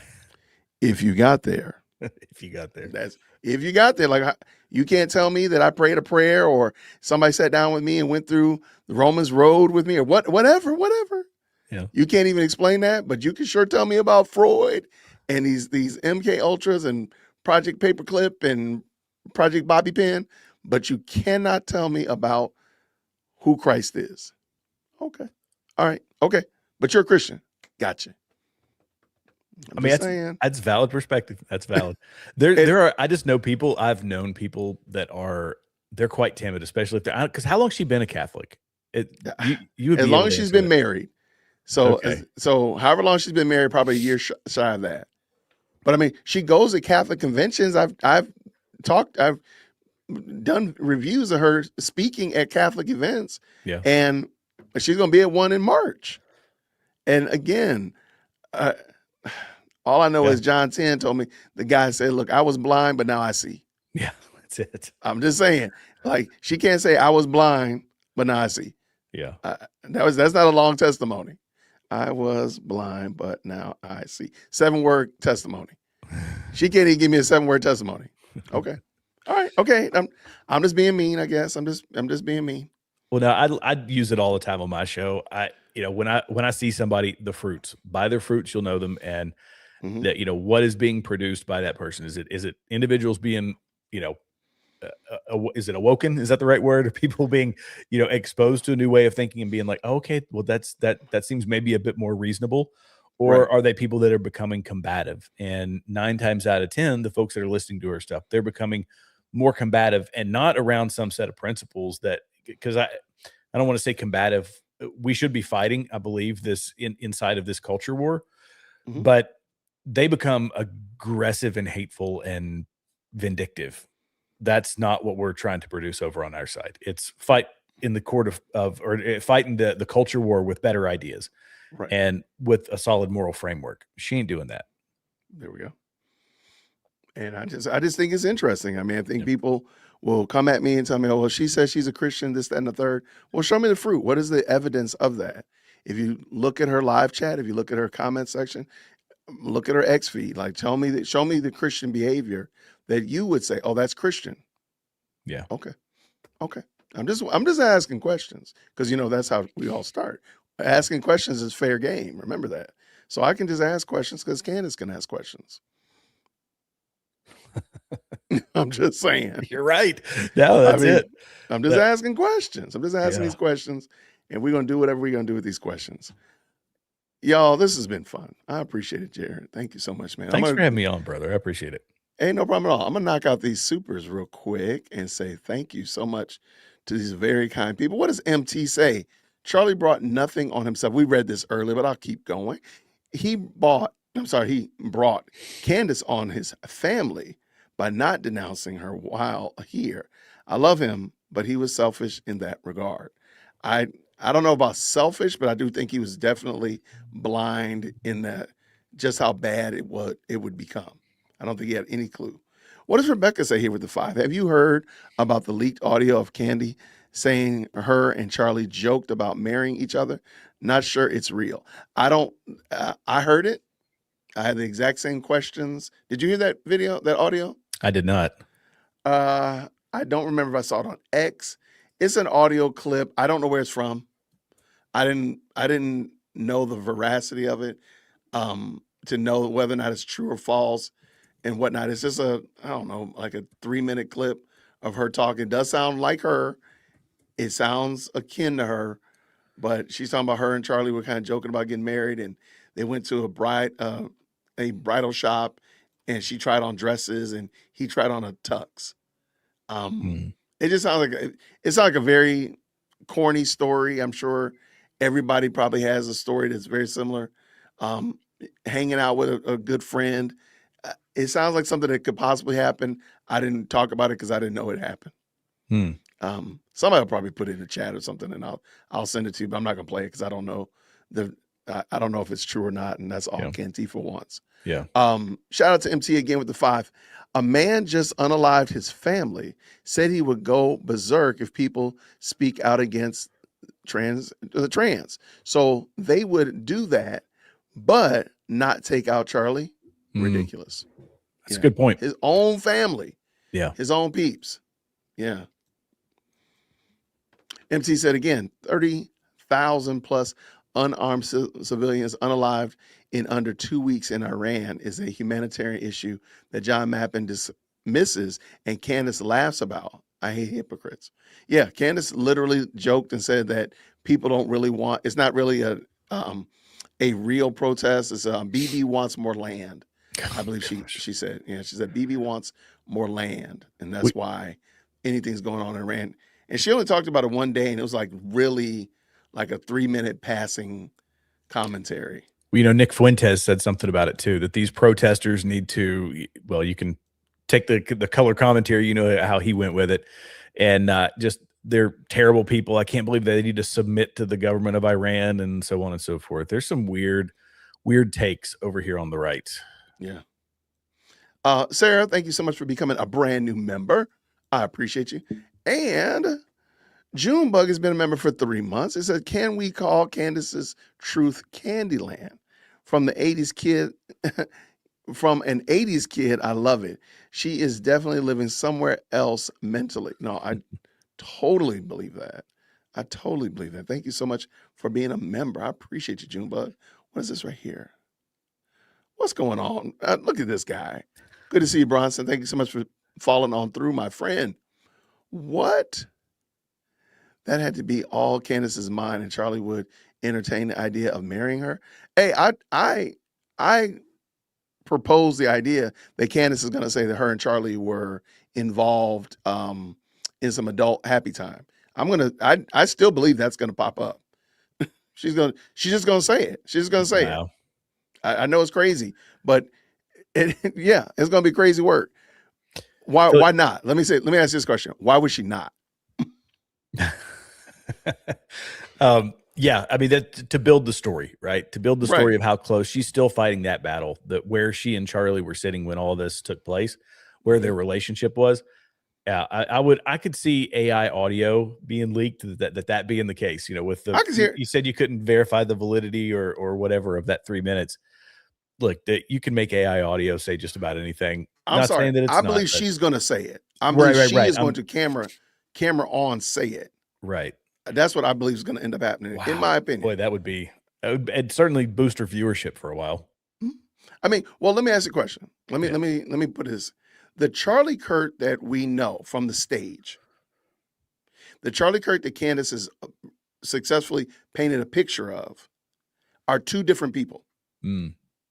This Charlie Kirk loved Israel. This Charlie Kirk silently hated him. This Charlie Kirk was fiscally responsible. This one right here was willing to, and maybe possibly did, take bribes and did take money. I mean, she's painted a picture of a different Charlie. Well, this Charlie over here was all about family. This Charlie over here, I mean, she's Wow. painted a picture. She said that the Charlie Kirk lied to her face. Remember that? And that's Yeah, why she yeah, quit. That's why she quit, because he lied to her face, but then go to the Hodge twins and say that she got fired.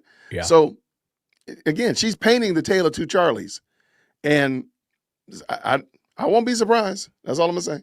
Hmm. That's such a valid point. And it's, she's kind of trifurcating it by pulling Erica Kirk out and making these other conspiracy theories about her. So it, as opposed to, she's weaving quite a complex story. And that's why I think things like her going on the Hodge twins and saying something completely different than what she was saying on her show is it's hard to keep track of lies when you've told so many. And that would just be an example. There's gonna be more of that. I think that the internet sleuths are going to continue to find, hey, she said this here, but now she goes on whatever, Piers Morgan or whatever show and said this. Well, this doesn't jive. This is completely different. Those pieces will start to get woven together. And the question is, how quick is that going to happen before she leads more and more people down the road that she's on? Though I tend to think that her viewership, just like any true crime story, the upward rise, and then it's either going to plateau or it's going to absolutely plummet, because she can't take the story much higher than she has already. No argument for me. Yeah. I don't think she can. Yeah. But I'm sad to see what she does in order to try to get it, to keep the story going. Look, I got two supers, and there was a question. You got 15 minutes? Yeah, sure. All right. So, we got 3. All right. Bronson and I, when I hit 100,000 subscribers, I'm going to try this French toast with peanut butter on it scenario. Have you ever had this? Do you know anything about this? All right. So apparently French toast with peanut butter is a real thing. Some people said it's pretty good. I'm also going to try a Vegemite from Australia. Yeah, I've heard. Yeah. So I got the Vegemite dealer right over here in the Marietta Square. I'm ready. I'm going to get my Vegemite. I'm going to get my peanut butter. There's a really nice French bakery near there as well, and they serve French toast.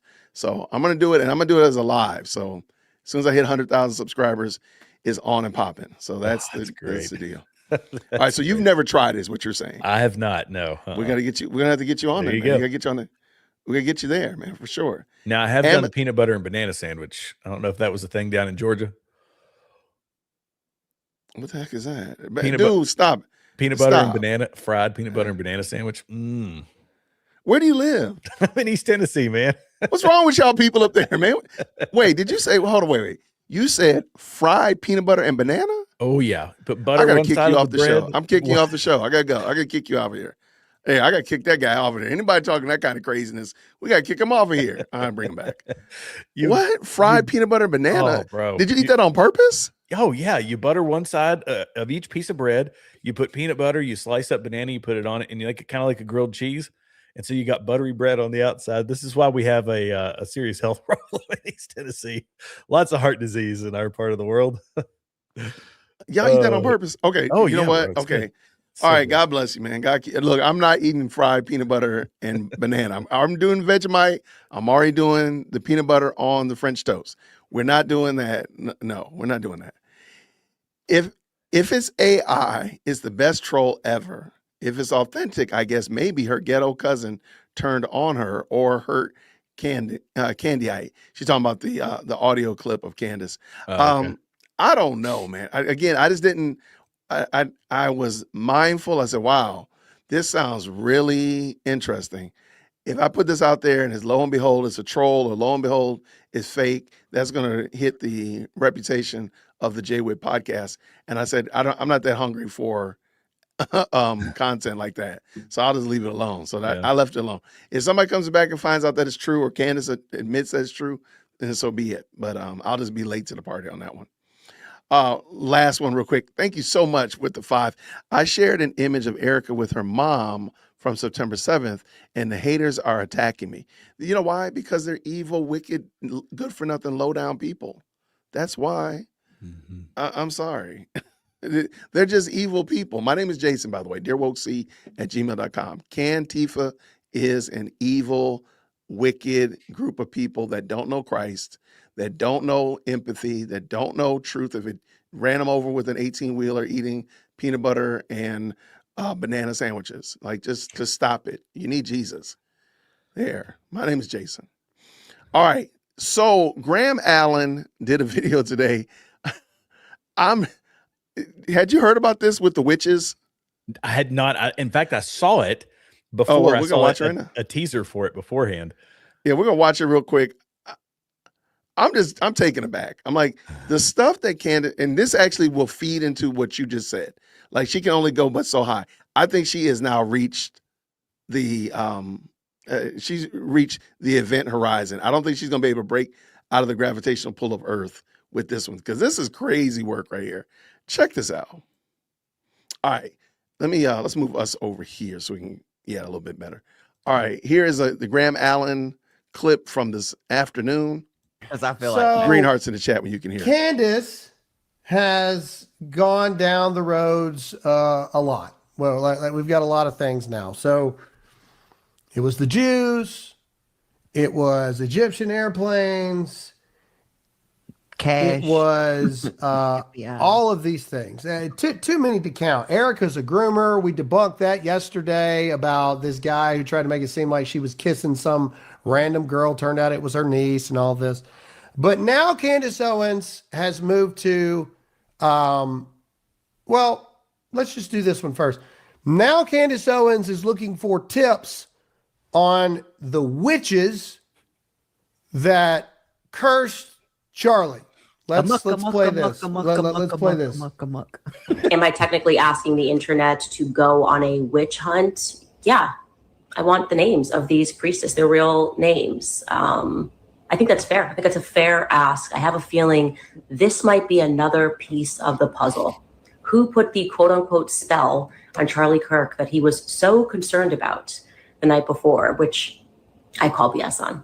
There were a lot of crazy people who wrote articles about us. Charlie losing sleep over a priestess who didn't exist a month ago seems a little extra to me.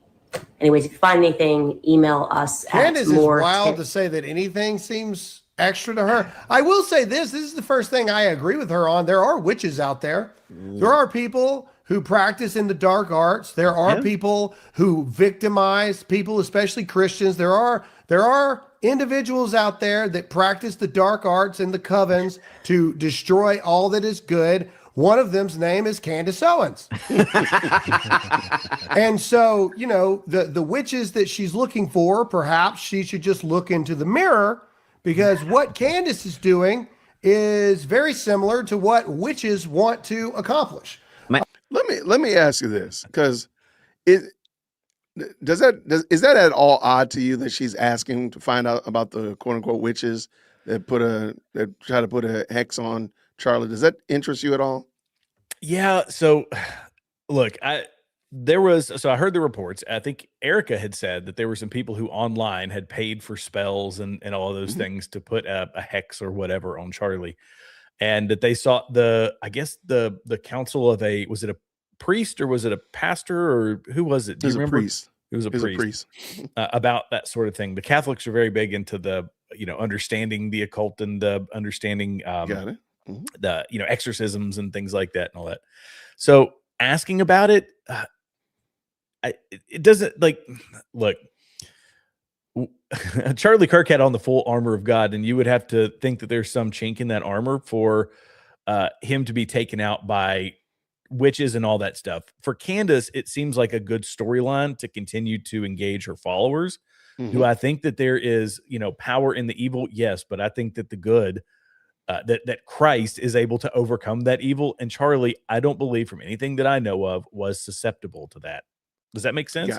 Yeah, it makes perfect sense. So I just thought it was adorable, and I put it on X, and I thought it was ironic that she's going out to find the witches that put the hex on Charlie and not the pastor that prayed for Charlie. Like, why would you even want to dibble dabble with somebody that's putting hexes on folk and to such a nature? Because this is what's going to happen. She's not going to be able to find them, and she's going to say that the story isn't true.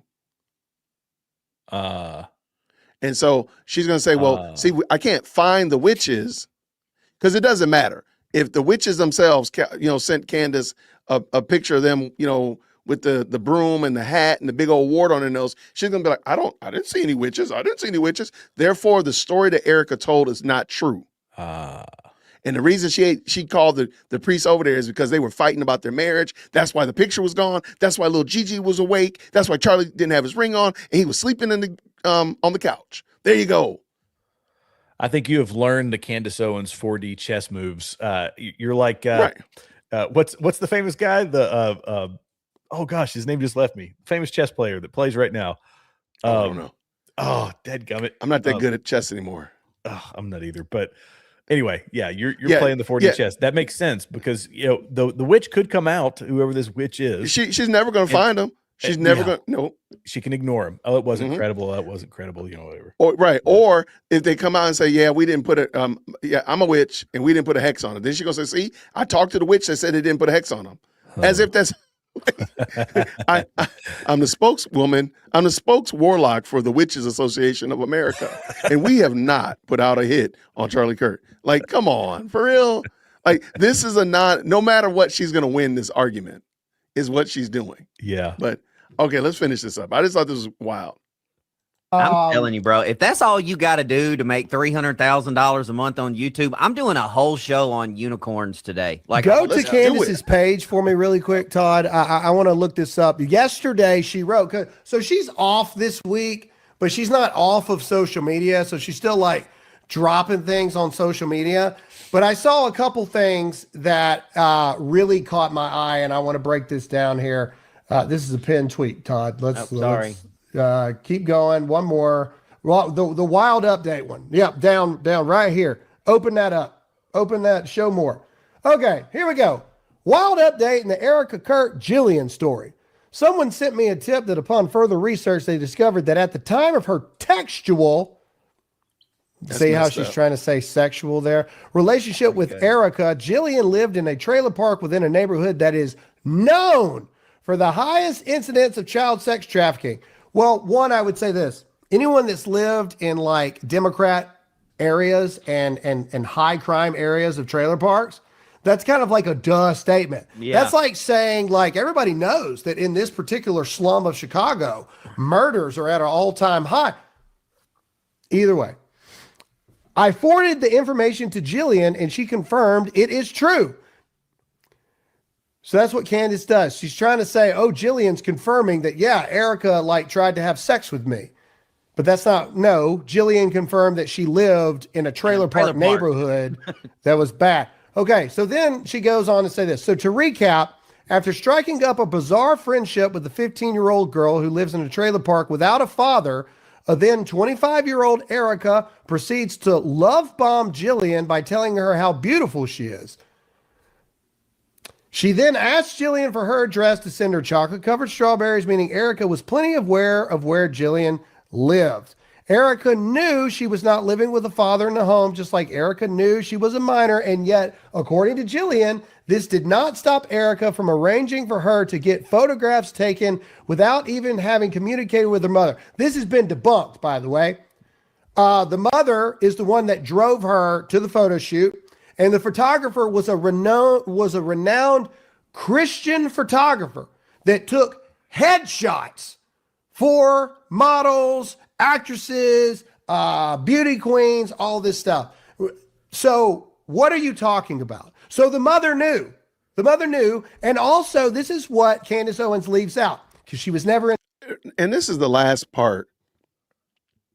Why, Jared, why would somebody be getting a photo shoot? Why would somebody be going to a photo shoot? Oh, it could be for any number of reasons. If they were interested in being a pageant person because they need to have a portfolio. I do this stuff for a living, actually. Photos and videos. I do headshots. Oh no, where were you on September 10th, my dude? Oh man, now we gotta ask you questions. We gotta start asking you questions. Where were you? Were there any Egyptian planes at the, 100 miles near you? Okay, let's stop. Not at my last photo shoot. No, any number of reasons. People like headshots are a thing that you can do. I mean, heck, I've done it for churches before. I've done it for nonprofits. You do it for people that want to be models or just, anything to go on a portfolio, to go on a social media account, to go on your LinkedIn account, to go on whatever. Yeah, there's a billion reasons why people get headshots taken. And this is the reason I'm bringing that up. Candace never brings up why the young lady was getting pictures taken. Right. She just makes it sound like Erica sent her there to go get pictures done. Like with no context. Like, well, Jared, I know. Well, okay, Jason, I know you're trying to go into college football and you need to take some pictures so that they can see you. So go to Jared so you can get those pictures taken. Yep. Jason, I know you just got your real estate license and you're trying to get your name out there. You want to get a nice professional photo to put on the website and put all over the place. Go to Jared to get the picture taken. Jason, I know you're just a dude that just be duding around your house. Go to Jared to get a picture taken. That doesn't make sense. So there had to have been a reason why, and I believe Candace is deliberately, and Cantifa, I know this is going to insult you, Cantifa, so let me big screen it. You are retarded. That's why she knows she can tell y'all that, and you're not going to ask a more developmental question like, well, why is she getting pictures taken? Yeah. That's the next logical question that you could ask, and then you'd have to say, well, wait, hold on. Erica is in the modeling and pageantry work. Is it possible? Does it make sense that this young lady was also trying to be a model or in the pageantry work? And I noticed Candace never brings that up. If she make it sound like her and Jillian are best friends. So that means that she talks to her because she said Jillian confirmed this. So therefore, did Jillian ever say she wanted to be a model or she was in the pageantry work? Because you notice Candace doesn't say she wasn't. I think it's because she said that she was. Okay. It's just odd. And I mean, the information is right in front of us. And again, Cantifa, the information is right there. Yeah. You could ask those bigger questions instead of jumping down this conspiratorial wackadoodle path that y'all are on. You could just ask more questions like, well, wait, why was she taking pictures? Well, and it's photos, right? Why are we taking these? Because just using the simple language draws an obvious inference over to what we were just talking about a little while ago, like the Epstein stuff, to the nefarious, behavior and activities. Mm-hmm. So, she had somebody take photos of this person, like without any context. After, again, just we've been hearing for the past, year about the Epstein stuff, people make their own inferences. Just like her audience is primed for that. There you go. All right, let's finish. A beauty pageant. She was never a beauty queen. Sorry, you weren't Miss Arizona, Candace Owens. But this type of culture is actually very well known. This mentorship type of culture inside of the beauty pageant world and things. You got a young girl. How is this any different than like having like a big brother or big sister at what's it called? The Boys and Girls Club. Thank you. How is this any different? Yeah, how? It's not. I was a baseball coach, a youth baseball coach, before I even had kids. Like in the community me and Graham grew up in, and I had these kids at my house all the time, like all the time. It's just I was a man. A lot of the kids in the community didn't have dads at home, and man, I mean, I was there. I was there as a mentor, as a role model, as their coach.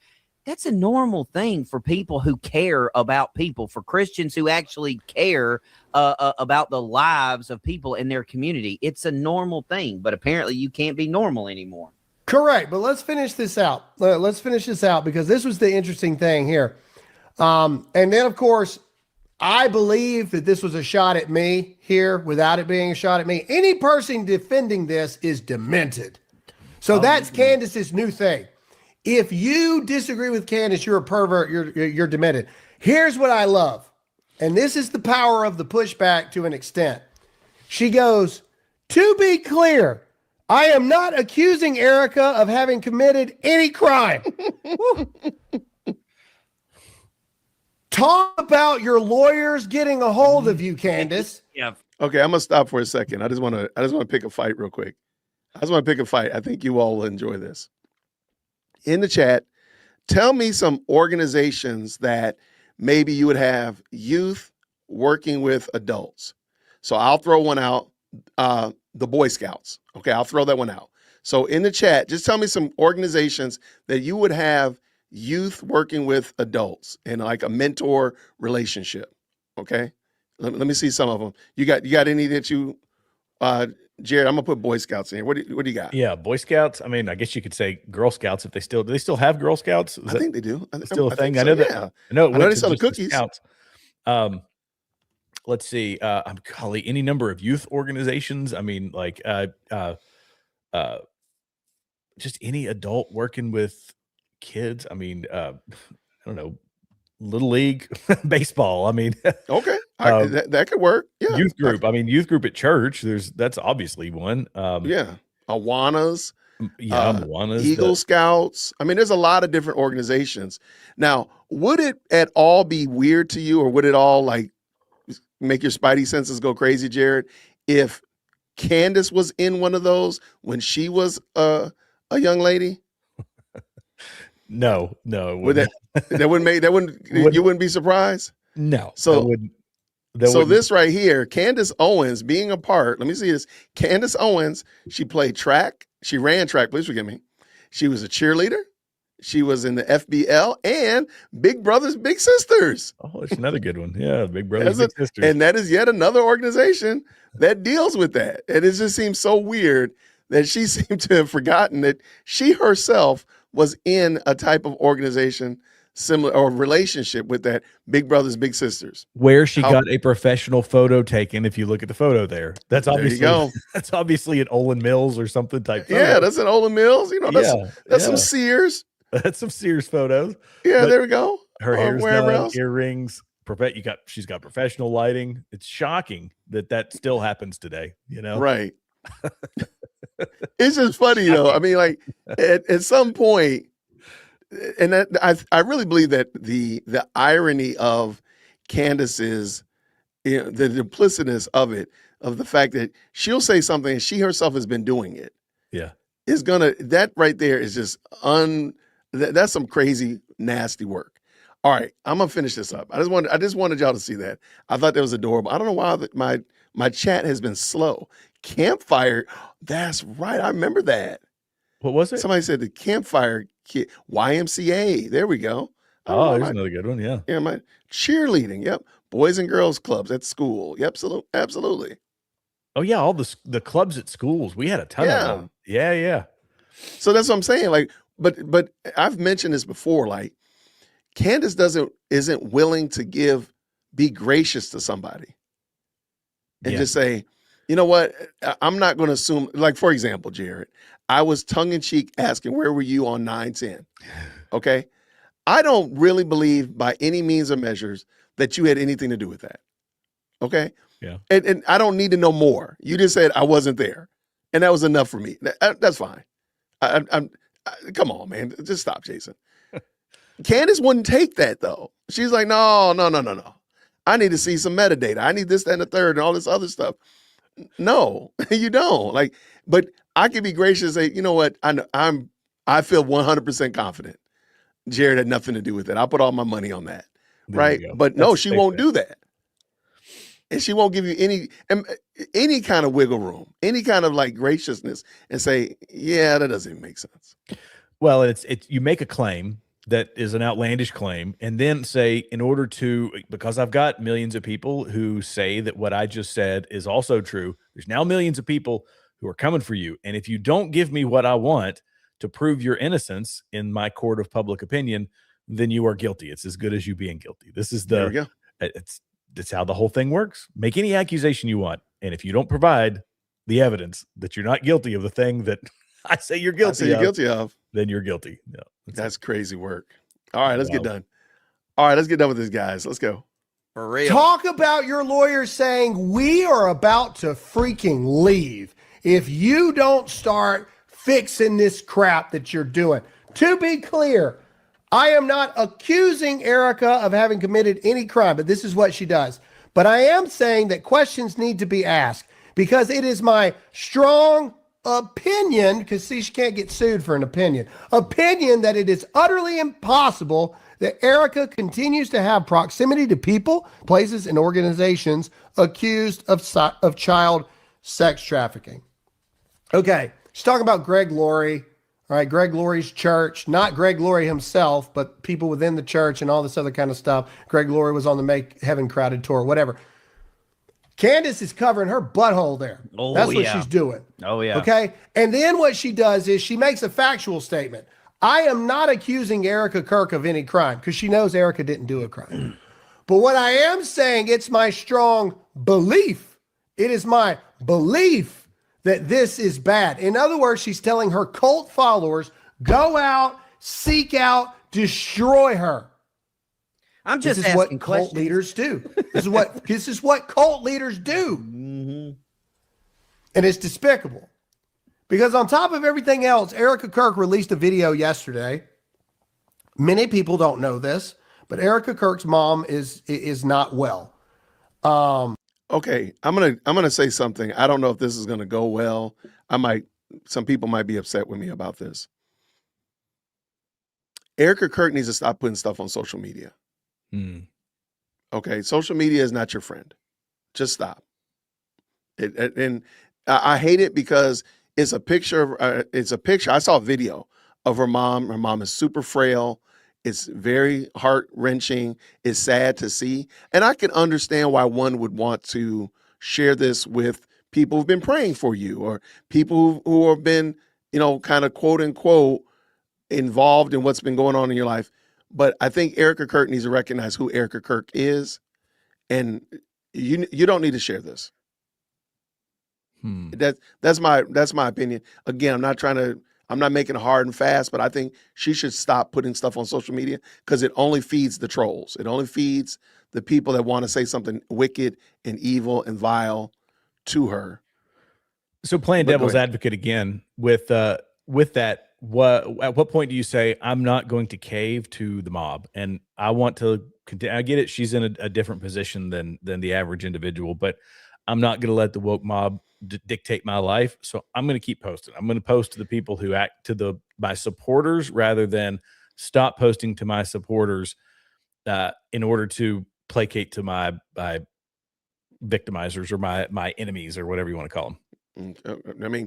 You're just putting yourself. You're giving them. You're giving them fuel. Yeah. So please understand. Don't be surprised when I even saw somebody take the woman, the frail mom's picture and compare it to I think a wedding picture and say that wasn't her. Oh wow. I mean, just don't. You're again I'm not saying that she doesn't have the right to do it. That's not what I'm saying. Sure. But I'm just saying look at. These people are literally saying that you're sitting here watching your mother. And apparently they were super close. Shout out to girl moms. She's super close to her. And you're now, and I think he's even going to mention it. You've buried your husband 6 months ago. It is very possible before the springtime is good, you're going to be burying your mom. You got this company. You got these kids. Baby, stop putting that stuff on the internet. Stop. Go spend time with your pastor. Your pastor and your first lady, your ruling elder, your chief deacon, you need to be with them all the time. If you're not at work, if you're not at home, you're with them. And they're just walking you through this. But stop putting it on the internet. I'm sorry. Because it's not like you're putting it out there to your friends. You're feeding the trolls. That's just me. I know people might not agree with me, but I don't think I think she should stop right now. There's no benefit. The benefits, is it the risk? I don't want to say the risk. The negatives outweigh the positives of posting. Just stop it. I get your point of view. Yeah, I see what you're saying. Think about what they did with the doggone her crying over Charlie Kirk's coffin. Yeah, but at the same time, will that ever stop? Because this is a kind of a runaway train that's being created, and it's never really going to end. No, that's fine, but you don't have to keep throwing logs into the engine. Yeah. Let the train. Okay, it's fine. The train is going to keep doing what it's doing. It's a crazy train, but you don't have to keep throwing fuel into it. Shoveling coal into the engine. It's a crazy train. We don't know what to do with it, but I'm going to at least not give them content. Because Candace has nonsense at the current moment, unless somebody says something to her. If that tip line doesn't give her something, she don't have anything. Yeah. If Andrew Colvett stopped texting her, she don't have anything. Okay, let me stop. Because I think Andrew be doing the most too, in my opinion. And so just go down. We don't need to read this. Just go down. It's not a video, it's a picture. This is Erica Kirk's mother, who is very sick. They were comparing the woman's nose and to like a wedding picture or something when she was, very healthy and strong, and saying that this woman is not her mother. Wow. That's evil. The video showed her children like pushing her mother around in a wheelchair and all this.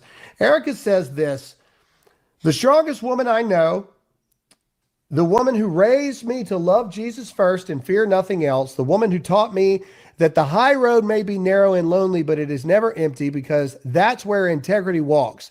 That's where character is formed. That's where God does his deepest work, in the silence of the journey. You poured everything into me as I was growing up, and now in the sacred turn of seasons, we pour everything into you. I can't explain it other than it feels like watching legacy in motion. They are blessed beyond measure to call you Nana, and I am blessed to watch them love you and to see you in their little hearts. The reflection of Jesus is one of the greatest honors of my life. This, to me, in these little moments, is what generational faith looks like. This is what love poured out produces. I love you, Mama, today and always. We've got you. Heaven and earth are cheering you on. Keep going. Here's the reality. Erica's mother's very sick, and this poor woman, her husband was assassinated in arguably what is the worst publicly viewed assassination in modern history. Never have we ever had 36 different angles with millions of people publicly showing exactly unedited what happened in this public execution. So she's got that. Now she's inherited a 1,000-employee company that also happens to be the biggest grassroots organization in the entire country for trying to save America. She's now being subjected to the most horrific attacks from the most evil woman on the planet and all of her cult Canaanites. Now she's got CNN doing documentaries about how her husband was a Christian nationalist, and his memorial sparked the moment that Christian nationalists took it too far. She's also dealing with the fact that she's probably going to lose her mom at some point. Mm-hmm. And that right there, it just gives me that much more love and appreciation for Erica, because she is having the worst year of any human being on the planet. Her husband was murdered. Her mother is dying. She's got these kids by herself, and she is still going out there every single day trying to help somebody to make an eternal decision. If that's not God, and if that's not the reflection of Jesus, I don't know what is. Because most people would be crushed and gone right now. No, and I agree. And I think it is case to the point of the character and the biblical Christianity that Erica Kirk is representing. And to everyone that attacks her, I got nothing for you. All right. All right. So that was it. I just thought it was good. I thought Graham and them did a great job.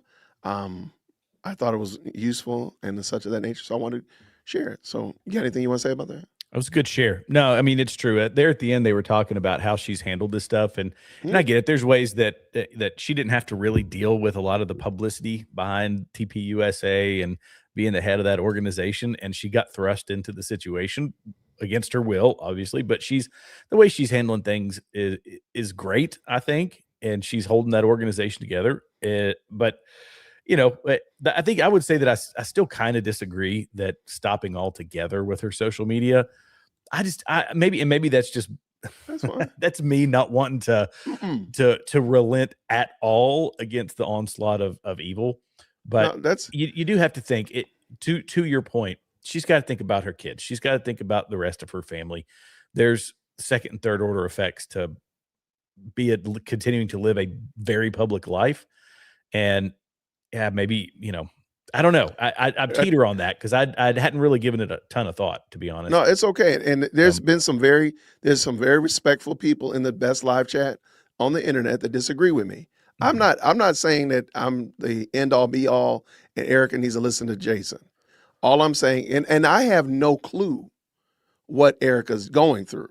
I can't even begin to wrap my mind around the whirlwind that has been the last 5 to 6 months of her life. So I'm not trying to at all. I'm just saying, like, maybe stop adding warm water to the tropical storm. Like maybe we need to not add something to it. But I'm not mad at her if she does. I respect the people who say, hey, don't give in to the fear. Keep pressing on. Okay. I can understand that. And I just think, well, let me say it like this. I'll speak on my behalf. If this was Jason, I feel pretty comfortable. I probably would have stopped posting. Yeah. Just for my own sanity's sake, so that I can wrap my mind around the new reality. I don't understand the new reality, and then to have these fools taking the small thing that I say about my loved one that's passed on and use that against me to create a narrative that something crazy. The only reason they have it is because I said it. Like, yeah. Like the only reason they tell anything about the witches is because Erica said it. And you see what she did with that. Yeah. So that's all I'm saying. I'm not trying to say that it's wrong. And again, you don't have to agree with me. And I'm not hard and fast on it. I just feel like maybe just take some time to wrap your arms around and your mind around this new reality. Because it's not something like, oh, let me go take a nap and I'll wake up and everything will be back to normal. Right. That's never gonna happen. Yeah. And so again, like it just seems like she might be chumming the water a little bit too much and creating more of the problem than she realizes. Yeah. Well, and I think that the advice you gave, maybe she would watch this show and she would hear it, and I hope that she is getting with the people in your church, your people that are advising you spiritually. That is so critical. I tend to believe she's probably doing that.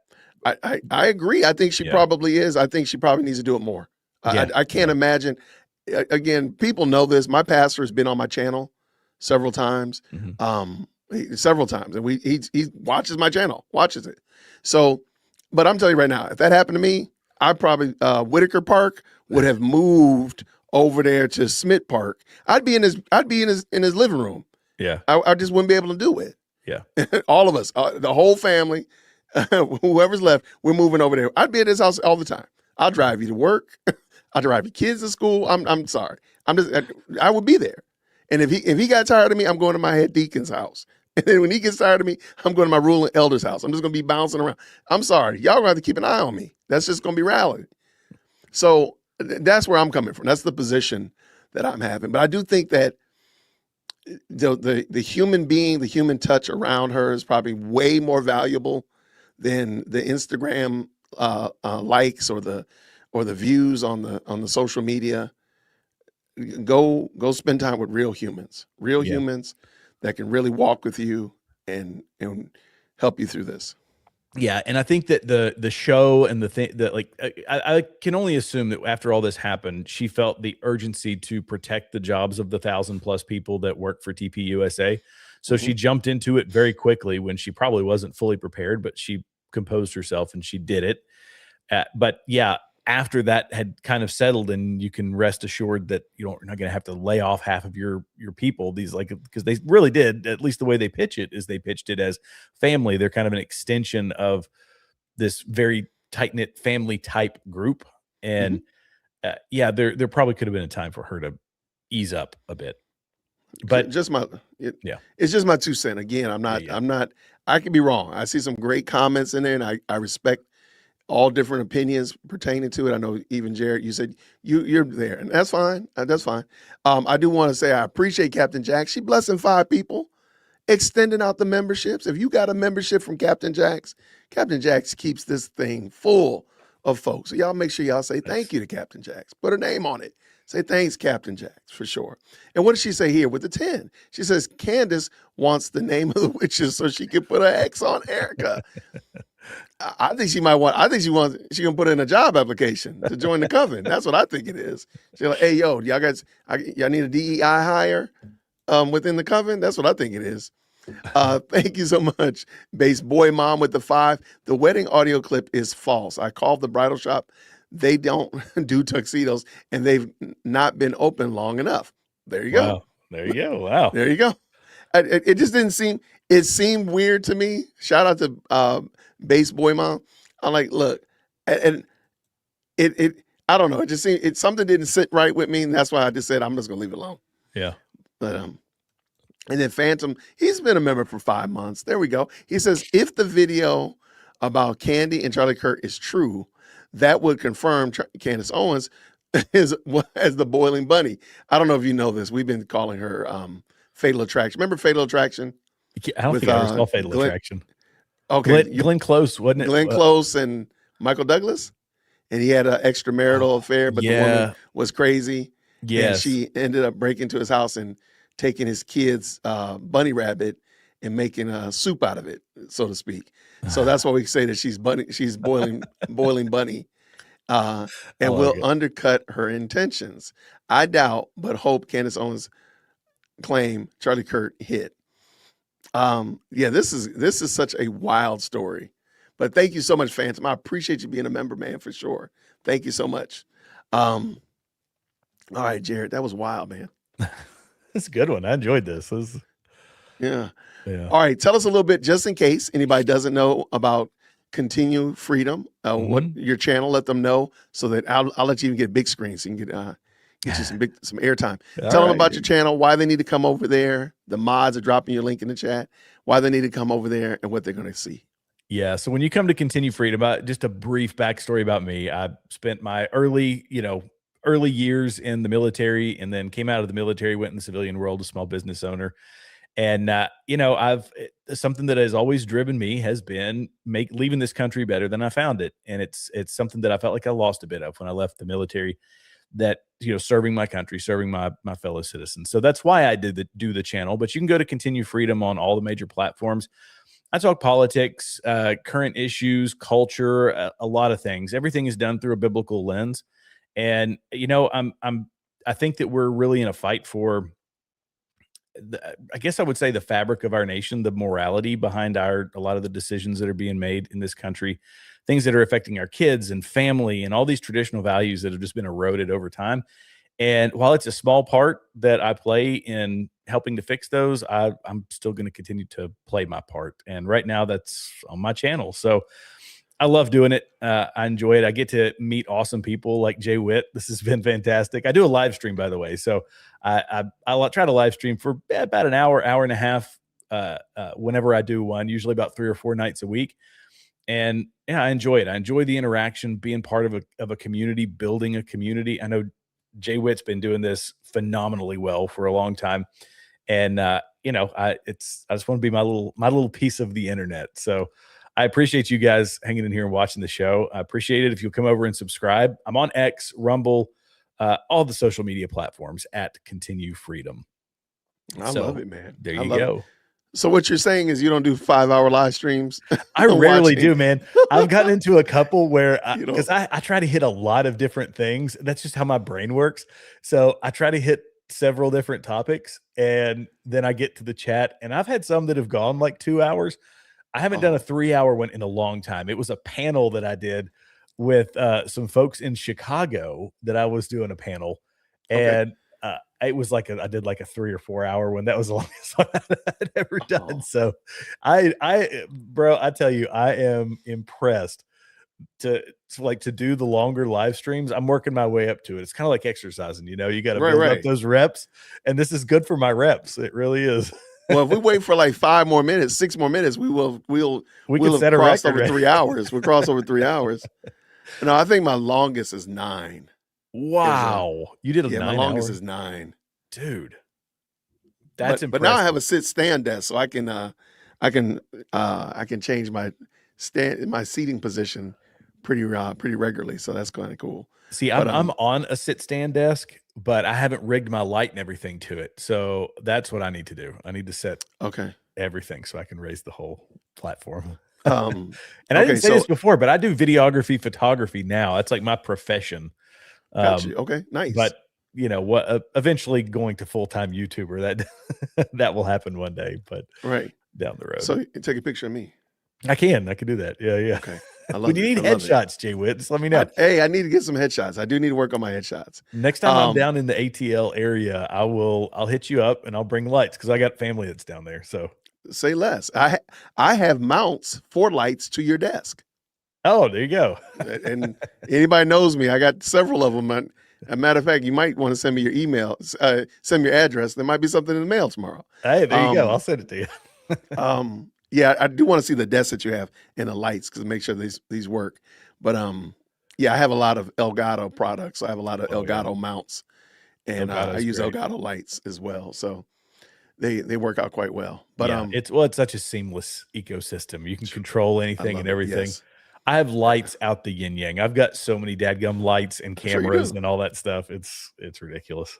So No, but the only thing is, I'm not eating. Was that fried fried? bologna and banana sandwiches? No, whatever you banana said. and peanut butter, man. Banana and peanut butter. Man, let me tell you what you're not going to get. It You're is- not going to get your guy to eat that. Now, Come so on. you can Don't- leave that up there don't knock in it, man. East Tennessee. Leave that on up there. But no, we good. We're good over here. What do we got here? Jack says this was the 10. You two should do more together. This was great. Well, okay. I'm Well, game now whenever we you know. want to. There you go. Absolutely. Absolutely. We're trimming back our Candace marathons every day. So we're she's supposed to be back. This has been a glorious week. Let me tell you this. This has been a wonderful week. But when she comes back next week, we're gonna probably trim it back some because it's just kind of like the same old thing, same old hat. So I might maybe I'll reach out to you. We'll come up with some way. Maybe we'll do something fun or whatnot. But I'm probably not gonna do the 2-hour Candace show anymore. At least maybe it's gonna be spread out a little bit. For everybody's mental health, that's usually the best. You know, we were kind of talking about Right. it. It's So this is a question for you, Okay. Jared. What times do you usually do okay. live? And one, Megan's been on. I think you've been on my channel before. I think I remember you from the chat. But yeah, I have a crazy schedule, so I have, without getting too deep into the weeds, other people kind of control a lot of my time. So I try to do it at 6:30, and I usually go till 7:30 or 8. That's usually what I do. And Is guaranteed that Central days- time or Eastern? Eastern time. Eastern, yeah. Yeah, it's all Eastern. Okay. The usual guaranteed days are Thursday, Friday, and Saturday. I try to sneak in a Tuesday, a Wednesday here and there, and I know that's so unpredictable and it's terrible for the algorithm, but it just never fails. Somebody, hey, Jared, we take care of this? Can we do a call? Can we do this? And I say yes, and then it takes me into the later parts of the evening or whatever. So yeah, that's the best I could tell you guys. I tell this to my subscribers. Most of them know that they don't get the notifications either. So I'm sure your people are having this problem. That YouTube. It's YouTube. They do not like us because of our worldview. So I'd say That's if right. you haven't heard from us in a while, check in every now and then. Just pop in. Just pop it over. Just pop in. When you Holler at your open up boy. YouTube, holler at your boy. That's right. Yeah. No, I agree, man. And we could have like a 2-day conversation about the whole shenanigans with YouTube and how they do or do not push out content. We can talk about that forever. Yeah. But yeah, I think the best thing to do is, just check on us every now and then. Yeah. Put us on a regular rotation. See what Jason's doing, what's Jared doing. Yeah. There we go. I'm trying. I'm working very hard, guys, to get a consistent live because my what I crave is my audience's interaction. Like that's just like Right. I like to hear what they're thinking, their thoughts and opinions, and let them, and I know you do the same. It's because this Yeah, this for doesn't sure. happen. There's no point in doing this if you are not building a community, Mhm. and engaging with some great people out there. So arming them. I agree 100%, my friend. I Yeah. agree. Yeah. What? Wait, I saw pizza on here. Wait, now we're putting honey on our pizza? Okay. Y'all, okay, come on. Okay, now we need to step away. Come on. We got to step away from the interweb. We got to go. I've This- heard now of we- hot honey on pizza, that it's good. Hot honey on pizza. Have you ever had hot honey? No, I'm just trying to think. Like, Okay. I can't imagine what that tastes. No, we got to step away from the internet, y'all. Let's all go outside. I don't care if it's dark, it's raining, snowing. Let's all go outside, find some grass, walk around, do something. No, man. No. Honey on pizza. What are we doing? Oh, Oh, my that's- gosh. That's pretty funny. I've never tried it, but I've seen people on the internet do it. They say it's not Kuzo's hot honey. But I got some hot honey and it's really good. But I couldn't. Yeah, I imagine can it see that like pizza. on chicken, but like on pizza, just seems odd to me. And then she just said honey, so now I'm thinking like just plain old honey on pizza. Yeah, I'm gonna pass on that. What do you think? You get the sweet, you get savory, you get all the flavor profiles with that. I don't know. I'm old, man. I don't need to be tricking my taste buds, making my taste buds go crazy. Y'all already trying to get me this peanut butter and French toast, and I'm kind of worried about this Vegemite. So, but that's okay. When I get this 100,000, we'll just do it. But okay, y'all messing with your boy. I all this talk about food though it makes me hungry. I'm on carnivore, man, and so I'm trying to cut some pounds. And I've been eating carnivore. I'm like, honey, to my wife, you got to quit bringing chips into this house. Right? What are we doing here? Get that away from me. I can't do it. I love it. No, I'm right there with you, my friend. All right, Jared. Thank you so much, man. It's been a lot of fun. Absolutely, man. I appreciate the invite. All right, let me see what. Hold on. Hot honey on pizza is crazy. Here you go. Okay. Somebody's tried it. It's amazing. Have you tried it? I can't. No, we're not cultured, Jason. That's our problem. Is we're not cultured like these people are. We're not cultured. These people have a much more refined palate than what I have. That's what they're saying. Yeah, they're telling me, man. They're saying, Jason, you haven't come up to the higher echelon of the YouTube suburbs. You need to come on up to the YouTube skyscrapers. We're more posh up here. We put hot honey on fried chicken. Yeah, that's what I understand. Like I understand that. But yeah, we're wild, man. This is crazy. Honey butter. Oh, okay. We got to go now. We're really wilding out now. On an egg sandwich? We are wilding out up in here. Like this whole entire thing is lost the plot. Honey butter's amazing, but honey butter on an egg sandwich. Ooh, that sounds different. Yeah, I don't know about that. Interesting. I'll eat just about anything. I don't know if I can go there. Yeah, I'm gonna have to pass. I don't know. I'm still passing on the bananas and peanut butter. So here, I gave you a hard time for not eating the bananas and peanut butter. I'm gonna have to try honey butter on an egg sandwich. You got honey butter in the house? You just make it. If you got honey and you got butter, just you just okay. Yeah, you literally just melt the butter, mix it in with the honey. It softens up a bit. Drizzle it on whatever. Ooh, make your toes curl. Okay, all right. Well, what you do? Report back. Let me know. I'll let you know. I got to go make some egg salad. Y'all are wild. All right, y'all be good. Everybody have a fantastic night. Jared, thank you so much, my friend. Thanks, buddy. I appreciate you. Everybody, make sure you on the way out the door, make sure you tip your waiters. Please make sure you drop those green hearts in the chat. If you haven't already liked the video, help me out. Please make sure you comment down below, all that kind of good jazz. And if you haven't subscribed, did I earn it? Let me know if I didn't earn it, and we'll try again next time. Everybody, have a great night. I'll see you real soon. Grace and peace. Thank you so much for tuning in to another episode of the Jay Witt Podcast. If you enjoyed today's show, please do me a favor and hit me up with that 3-piece special. Like the video, subscribe, and of course, share it with somebody who would also enjoy this type of content. And make sure you leave a comment because I do pin the best comments to the top. So thank you so much for tuning in today. And until next time, everybody, grace and peace.